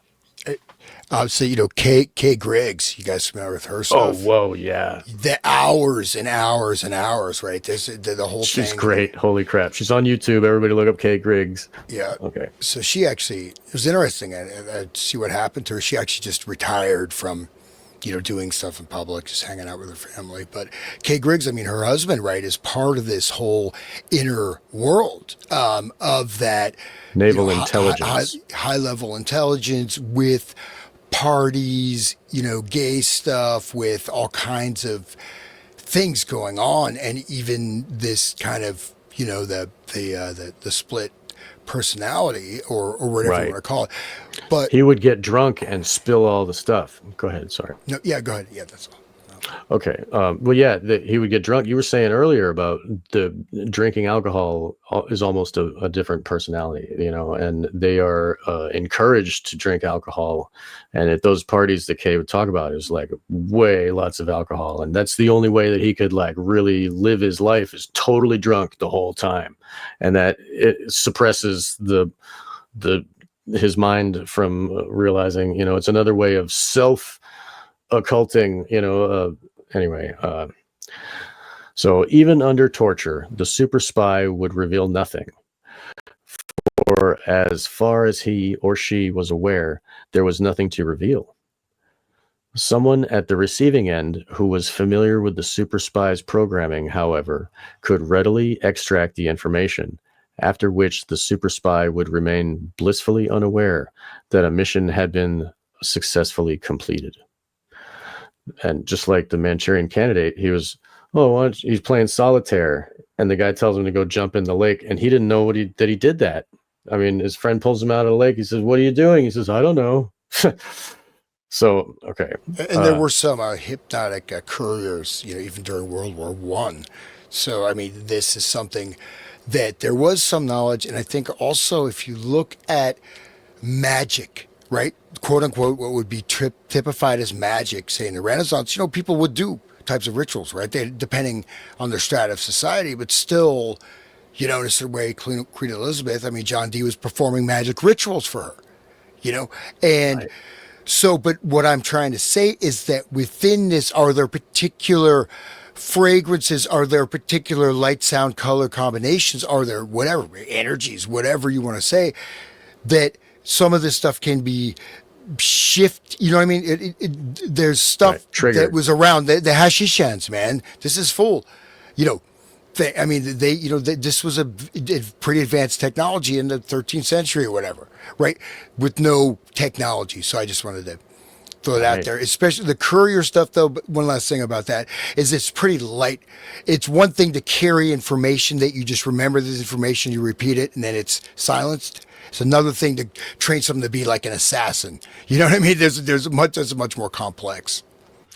The courier thing also happens with the hookers, the sex women, because they are, you know, they're brought around by the USO show to the enemy territory to go like tell the, you know, the generals what to do. You know, so in their altered state of sex kitten or whatever, they relay information to powerful people that are accessing them, you know. So like that's another way of information transmission that's used here. It's not just the super soldier, it's also the women in the sex stuff. And just like with the LSD thing, the nocturnal emissions, that program that the government did where they would dose the johns of the hookers, and then they would try to, you know, influence and tell them things and try to extract things and that type of stuff. So I will continue. As dubious as Estabrooks' scenario may at first appear to be, it is not so very different from the common phenomenon of driving on autopilot. Let us imagine that you have managed once again to find yourself at work with no idea how you got there. You can remember nothing beyond pulling out of your driveway, So you decide out of curiosity to pay a visit to a skilled hypnotist. And there's another footnote here. Hypnotism is another phenomenon that is regarded with considerable skepticism by both the general public and the scientific community, although there are signs that that is beginning to change. Despite its long history, scientists have wondered whether hypnotism is a genuine psychological state or a gimmick. Noted the National Post, in quotes, but recent research shows it causes measurable changes in the brain, unquote. A number of mainstream media articles in recent years have begun to acknowledge the effectiveness of hypnosis, especially as a means of pain control. Lamaze childbirth techniques, for example, are really just a form of self-hypnosis. Psychology Today noted that hypnotism is not an all or nothing phenomenon, but rather a continuum. Most people can be hypnotized to some degree. The other question is how far. The same can be said, of course, of the ability to dissociate, which largely determines susceptibility to hypnotism. Okay, so like if they dissociate easy, then a hypnotist can easily hypnotize them. It's a symptom.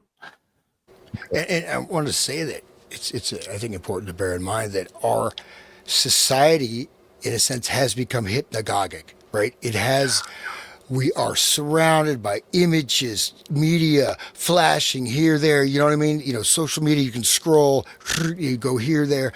You know what I mean? So it's like that flood of images or whatever, before you fall asleep. It goes into, but also this misdefinition of what hypnosis actually is at fundamental to expanded, and how this is differentiated from, say, proper functioning, right? It's like, we're looking at a thing, everybody is the level of hypnosis is quite high, much higher than it was in the past. And but then we don't have the definition, cerebral inhibition, right? You can be hypnotized and not even know. Because but then of course, we have to define it. So we'll go on from there, but still, we don't, you know what I mean? It's like, yes, there's different extreme amounts, but NLP is if you do like the pickup artist things, right? These guys were really into that. Back, they're probably still doing it, which, whatever, good for them. As just using all these advanced. No, a friend of mine unfortunately passed away. He gave me this huge CD. It's 20 CD set. It was just all NLP hypnosis techniques to pick up women. I did not get through. I don't listen to it, but it was this whole seminar, man. People paid this dude paid a lot of money to go there. But crazy. But that's the thing. There's a susceptibility to trance induction. When you're at the gym and the screens are flashing, you're not, notice you can't get away from the music, the background music. You can't get away from the telescreens. You can, but I'm just saying in general. Yeah. Yeah. It's 1984. Anyway, okay. So yeah, I agree. That episode we did about doom scrolling and what it does to our heads.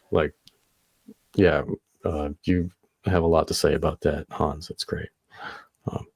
So, okay, you decide to visit a hypnotist who succeeds in putting you under, so to speak, while the hypnotic trance, another term for a dissociative state, you would be able to relate to the hypnotist and anyone else in the room all the mundane details of your drive to work, because your subconscious gets it all. Your conscious mind might not record it, but the subconscious does get everything. So the hypnotist can access that.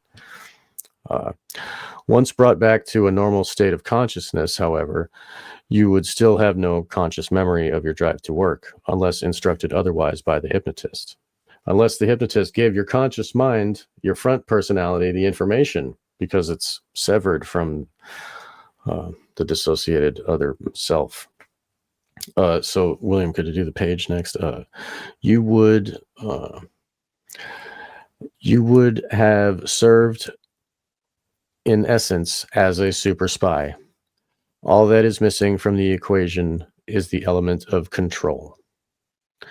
And how would that control be attained? Estabrook shied away from the details, maybe not in that FBI document, only alluding to the severe psychic torture that is required to split a person's core personality and then exert control over the alter personalities that are created.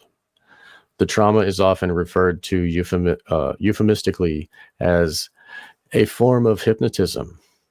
In one passage, for example, Estabrook noted that multiple personalities are caused by a form of hypnotism in the first place.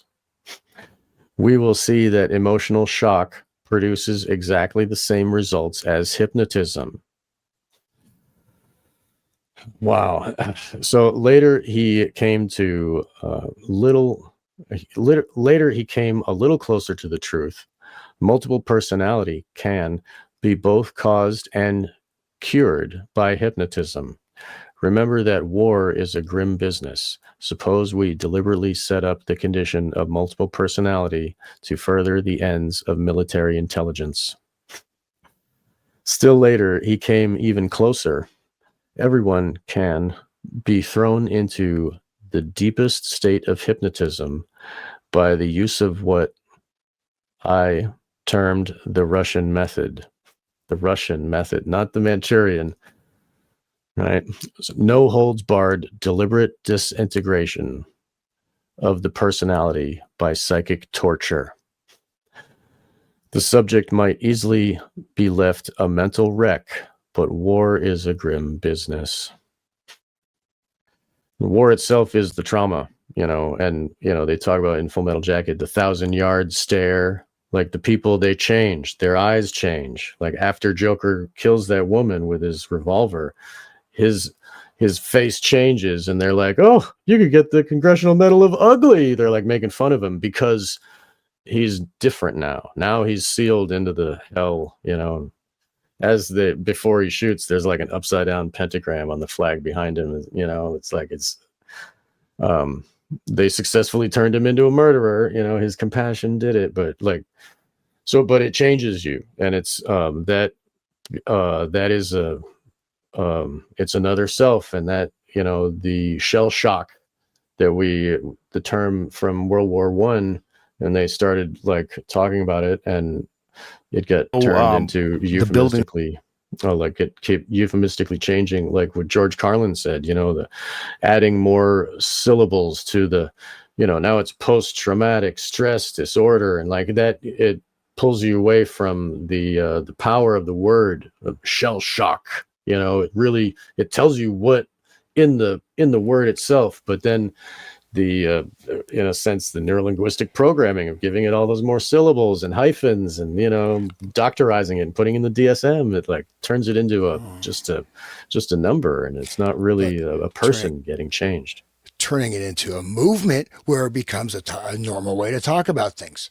Right. Oh, I'm having PTSD, right? Very, very well said. And so people, and then the trauma, you see people like, at least I've heard from others say that, they're, especially some younger people, they're just unable to function. I have trauma, I have this trauma, and they shut down. They have these meltdowns. I mean, just, trying to deal with them in certain types of settings, whatever. Not, of course, I'm just saying as just sort of information inputs, but that level of, you take something that is actually like the shell shock. If you look at the video, right, early video of people from World War I with shell shock, see that. Okay, this is serious, man. This is not what people associate PTSD or trauma with, right? It is a really severe, thing that is that's there. So, but anyways. Yeah, look at the art of Otto Dix, like the grim visuals of war and how, grim business indeed. Holy crap. War is indeed a grim business, as Estabrook was apparently fond of stating. But that in a sense wipes away the morality factor. Oh, it's grim. We don't have to care. Like, whatever. It's just part of the business. doing what I'm told, boss. Just like in Nuremberg, like just following orders here. That's the timing. Estabrooks is right around World War II, so he talks a lot about wartime application of this stuff. So if we can get done with this page, we can finish off with Rogan, which Hans mentioned earlier, the hypnotist at the Comedy Mothership. It's actually a perfect place to do the video because we're going to talk about brainwashing and cults. I love how we tie it to current day stuff because we're talking about World War II time, but I mean, it's still, even Joe Rogan talks about it. So yes, it is a grim business and, whatever, just write it off on the paperwork and file it away and no moral judgment here. I'm part of the group. I don't have morality. Anyway. He's fond of stating, but the argument hardly justified that the type of research the doctor endorsed, including using children who are notoriously easy to hypnotize as research subjects. Decades after the publication of Estabrooks' seminal work, another psychiatrist hypnotist by the name of Paul Verdier, Verdier, wrote an obscure book entitled Brainwashing and the Cults, an expose on capturing the human mind. Verdier's manuscript began on a promising note with this acknowledgement. It must be accepted that brainwashing is now being used here in the United States by devious persons with personal gain in mind. Unfortunately, the author followed that bold proclamation with a woefully inaccurate accounting of who those devious persons might be. He did, though, provide a reasonably good description of the process of mind control, although Verdier, like Estabrooks, did not use the term mind control. By Verdier's account, the objective of the would-be brainwasher is to access those areas of the brain that are outside of the individual's conscious mind. This is accomplished, the doctor explained, by circumventing the normal inhibiting response to the cerebral cortex, so that an individual's voluntary conscious self-control will be bypassed or short-circuited. In order to disable what Verdier referred to as the brain's cortical block, all of the following were recommended: alcohol, euphoric drugs, isolation, solitary confinement, and the most traumatic and unique item in the brainwashing arsenal, hypnosis. All of these brainwashing techniques significantly have been exhaustively researched by the CIA. Verdier went on to explain that in order to achieve truly lasting states of brainwashing or mind control, it is necessary to subject the victim to profound and deep emotional states. The recommended emotional states are fear, shock, and anxiety. Make you think of 9/11, never forget, right? So, all of which have an intense disinhibitive effect on the human brain. Even more effective is pain, because according to the eminent neurologist Dr. Wilder Penfield, Dr. Penfield was an associate of the notorious medical torture practitioner and MK Ultra operative Dr. David Ewan Cameron. I like how he describes Ewan Cameron. So Wilder Penfield, sensations of pain from the muscular sensory system enter the subcortical brain regions directly. With the passage seemingly lifted from Estabrooks' writings, Verdier left no doubt that pain and fear are the most useful items in the MK Ultra toolbox. What is SRA? I mean, holy crap. Okay. In quotes, Russian political scientists do support the belief that given enough punishment, all the people in any time or place are susceptible to hypnotic control. Footnote here. This is a very common form of disinformation that is found frequently in the writings of CIA-affiliated writers. Acknowledge that mind control is a real phenomenon, but then blame it all on those godless communists. Just like Manchurian Candidate happened in Manchuria over there, right? Yeah. Other agency-penned manuscripts deny that mind control exists at all, which is another common form of disinformation. Okay, Verdier echoed other Estabrooks's beliefs as well, including the idea that brainwashing could and should be widely utilized for benevolent purposes. I can't see. Can you get the thing off the screen? Fezworthy's comment. That's okay. Sorry. I can't see the bottom. That's all. So another footnote, number 7 here. The final chapter of Verdier's book, entitled "Benevolent Brainwashing." In the future, this is like all this Huxley, holy crap, contains the following recommendation. The process of brainwashing could be used effectively and economically to solve many of society's pressing human problems, which, until now, have seemed virtually unsolvable. This is like Brave New World, the whole thing. They'll love their servitude, So where was I? Okay. The way he says that, too, they would love this, dude, like a creep. Such a creep. Yeah, and he like had hygiene problems. He was messed up in the head, and that whole thing. He was inbred. He was part of like the whole. Look at his family tree. It's like 2 names. Who are you talking about? Huxley. Oh, they all inbred with each other, and then Huxley grew like he was tall, but he had really bad eyes. Right, and then Julian, his brother, like, what did he do? He was right. So that's all government right in there. Okay, so that's world government. Yeah. Well, Huxley was a protege of H.G. Wells, right? Yes, and he was part. There was a whole OTO, scene. H.G. The early one directly founded by Crowley and all that stuff. And that was and the Fabian socialist like Margaret Sanger and H.G. Wells. There's good evidence that Crowley painted a portrait of Huxley. Oh my God! It's in a private collection somewhere. And these guys were together, and Crowley turned Huxley onto mescaline.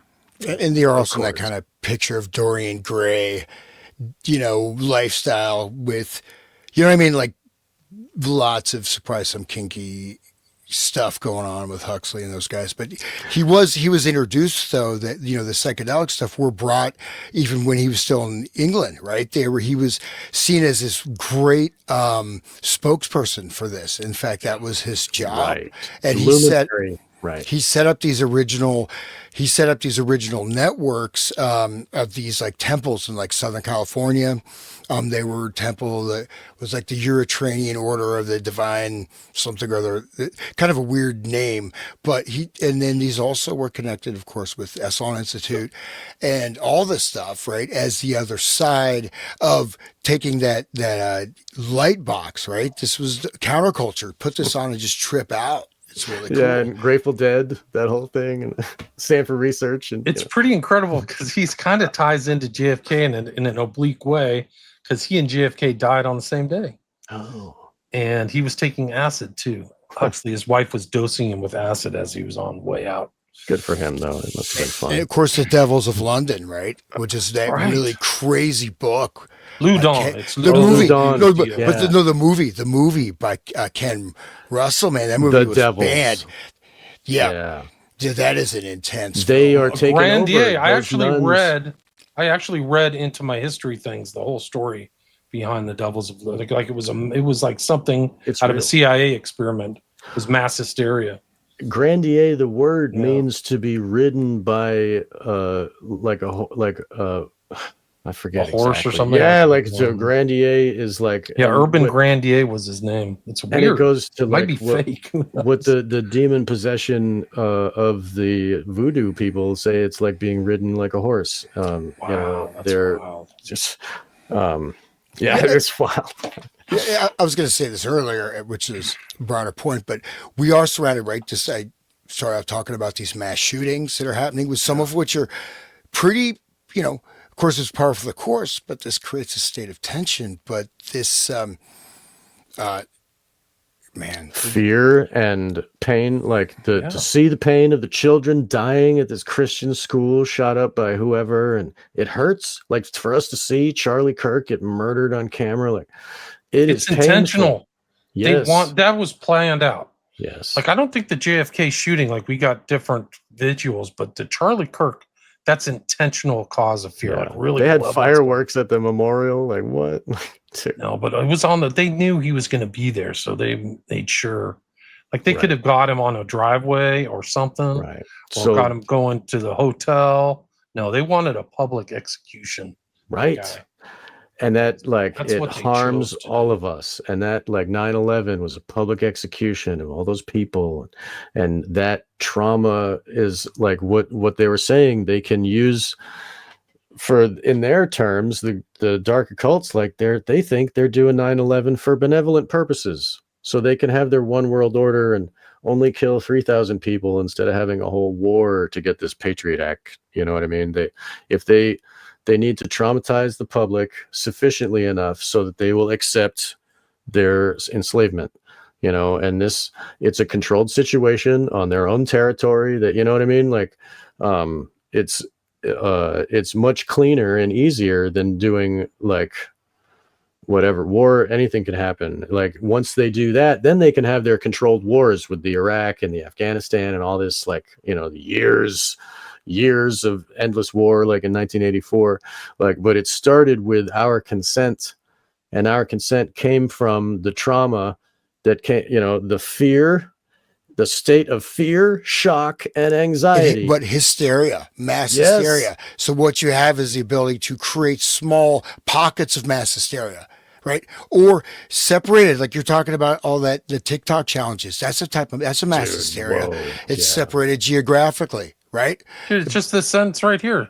Russian political scientists do support the belief that given enough punishment, all the people in any time or place are susceptible to hypnotic control. There you go. Like all the people in any time or place. But it has to come through trauma. That's the mechanism. So they have to enough punishment.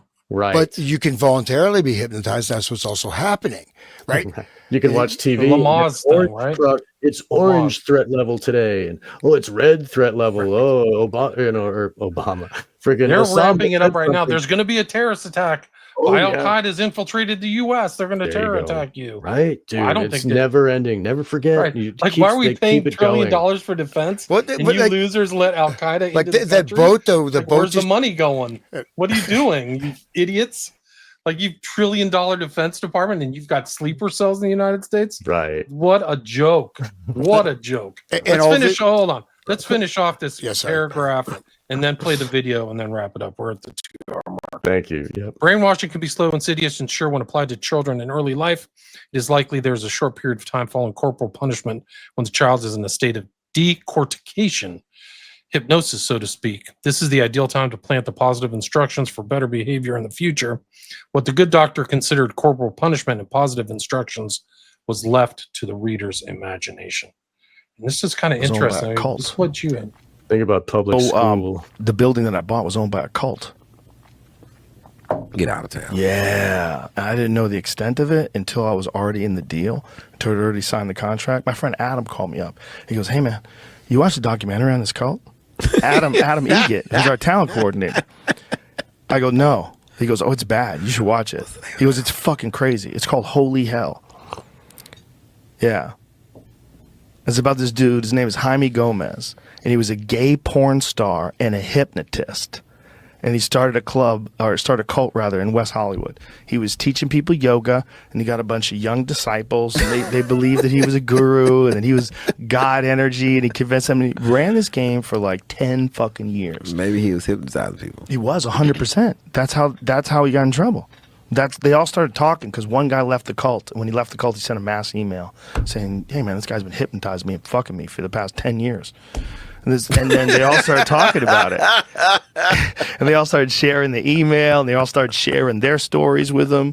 They had all kind of kept it under wraps. And this guy was doing this And he escaped LA because they were after him. It was right around the time when Waco went down, and the Cult Awareness Network was like going after cults. And so they escaped. He changes his name again. His name was Jaime Gomez. He changed his name to Michel, and then he changed it again to Andreas. And that's when he moved to Austin, and he built this place called the One World Theater. And this is the place I bought. So all these poor, lost kids, they built this place for him. They were his disciples. They didn't have contractors. The cult members built the place.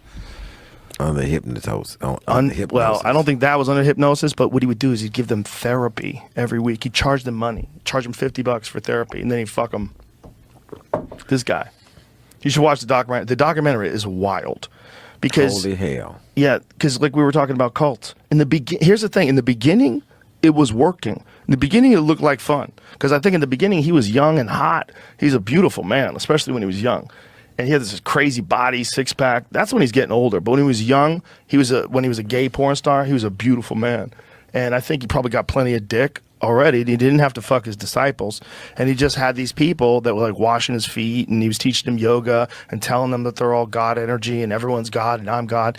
And he even got so far with the hypnosis that he convinced these people that he could give them the enlightenment. They could touch them. I think he called it the knowing.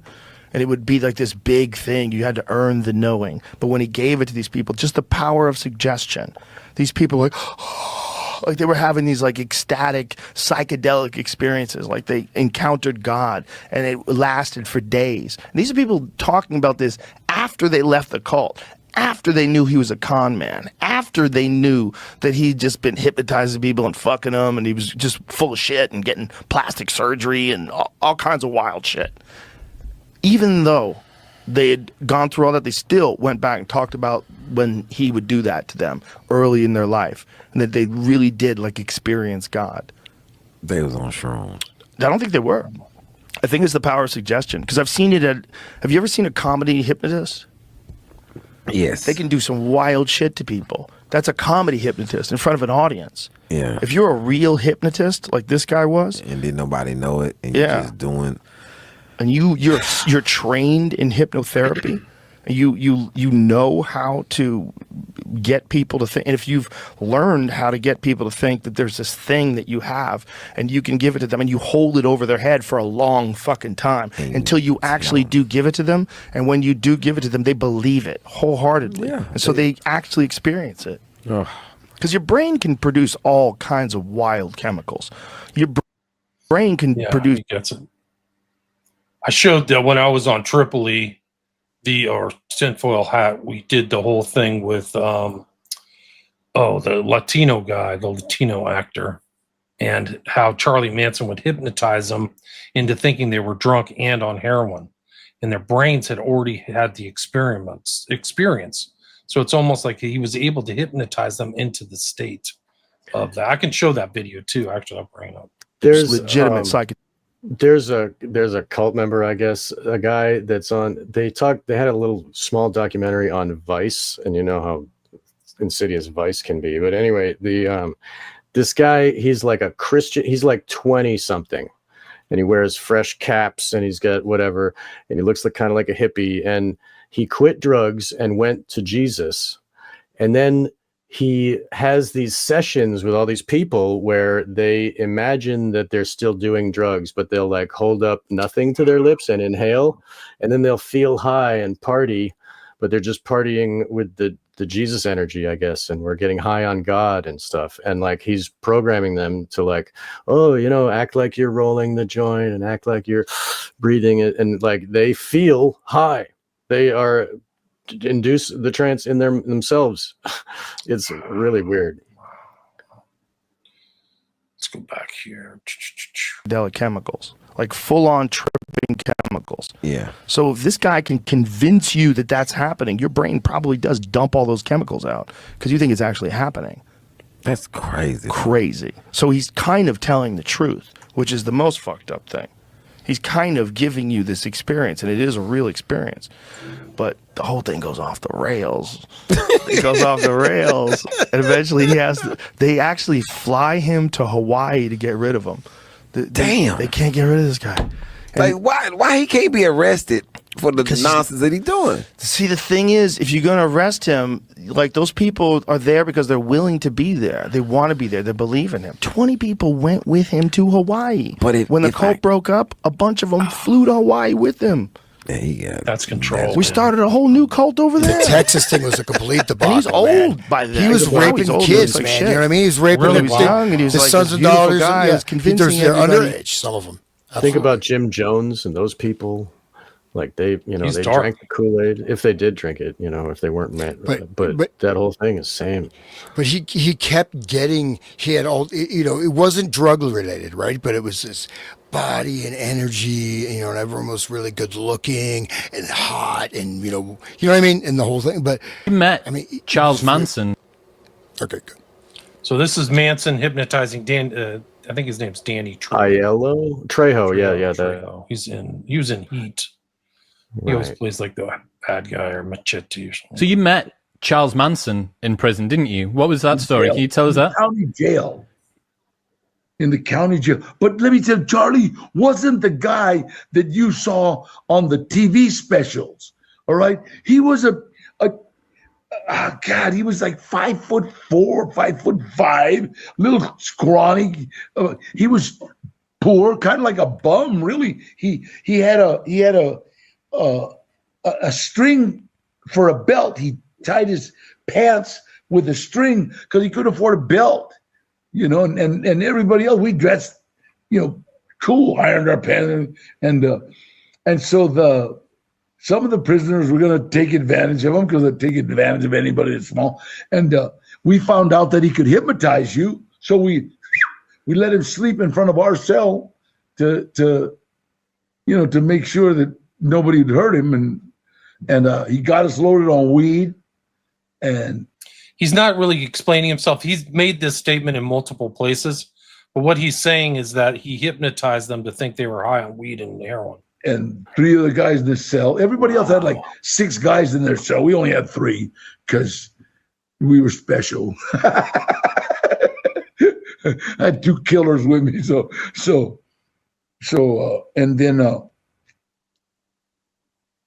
and then he got us loaded on weed, and I said, well, get us loaded on heroin. So the 3 of us tried to get loaded. He got 2 of us loaded on heroin. One guy just woke up, and afterwards I asked him, how come you couldn't do him? And he asked, did you ever get loaded on heroin? He goes, no. Well, your mind doesn't know how to work. Do you understand? Your mind doesn't know how to react. So if I tell you to do something while you're hypnotized and you haven't done it before, or you don't know how to do it, you'll just wake up. And that's what kept happening. Yeah. See, Manson knew it. You'll just wake up. See, I can't program. He knew he was an experienced hypnotist, Manson. So you're saying that he was in connection with Jolly and West too, right? Like him and Jolly and West were in connection, and Haight-Ashbury, weren't they? I don't know if they've ever made that connection. I know that the Manson family was seeking treatment at the Haight-Ashbury clinic. Well, when he was in jail, he was visited. I don't know. No, Jolly West was running his hippie house, right? So Jolly West had this. Not only there was the free clinic, right, where Manson's parole officer was there, but Jolly West was running. He also had offices in that building, in the clinic building, for his. They had hippie houses, right? With agents, undercover agents who, have written about it. They worked as undercover agents in the hippie houses all at the same time Manson was there, right? And Manson was given LSD by his parole officer. And then that's when he started getting this messianic vision, because that wasn't there before. He didn't have he was whatever. He was a street hustler or whatever he was, pimp, etc. But yeah, so. There's no heroin or weed in the room, right? He was doing this purely through hypnosis. People know when I get loaded on heroin, my eyes, I get red under my eyes. And it's like literally the first thing, blah, you throw up, you dump. And I mean, me and Chato, it's like we both got blah. He dumped in the sink, I dumped in the toilet. So the effect was enough to make them think that they were on heroin and throw up. Wow. And looked like, hey, what you doing? And everybody was like shocked. And this Johnny Ronnie Cruz, he was like, well, what happened? He never got loaded. And boy, I was sorry when they transferred Charlie out. Sorry, because he was getting drunk. He was getting high for free. You got unlimited access to anything that you want because he can just keep on hypnotizing you back into it. What was he in for? Do you know why he was there? Yeah, I have no idea. He was nothing of any. Trejo's told the story. These guys got to be hard to hit. Oh no! I just hit the wrong button. Sorry, Sorry. just real quick. These guys must be hard to hypnotize. These are convicted murderers, right? These are pretty hard at. I don't know. A lot of them had trauma when they were kids, probably, if it caused them to Don't be you that. think that's why they're in jail? Probably. Yeah. Dad beat the crap out of them. I I gotta run, guys. So you guys can. Thank I you, don't know if William. You can stay on, but I'm. I have to No, go that's too, great. man. So All right. No, I got to go too. Thank you very much for your time, and thank you for bringing this. And just having this to read from and to talk openly is just so awesome. I'm so glad that we had this recorded, and thank you, listeners, for listening. And There will be a part please- 6. Yes, yeah. We will So schedule we're that. rolling. Yes, perfect. And everybody should visit WilliamRamseyInvestigates.com, and everybody should visit the Resonant State and see Hans's work. And please visit Wake the Dead if you're one of their listeners. Thank you very much for joining us. Awesome. Have a wonderful day. Yeah, peace. Bye-bye. Peace, everybody.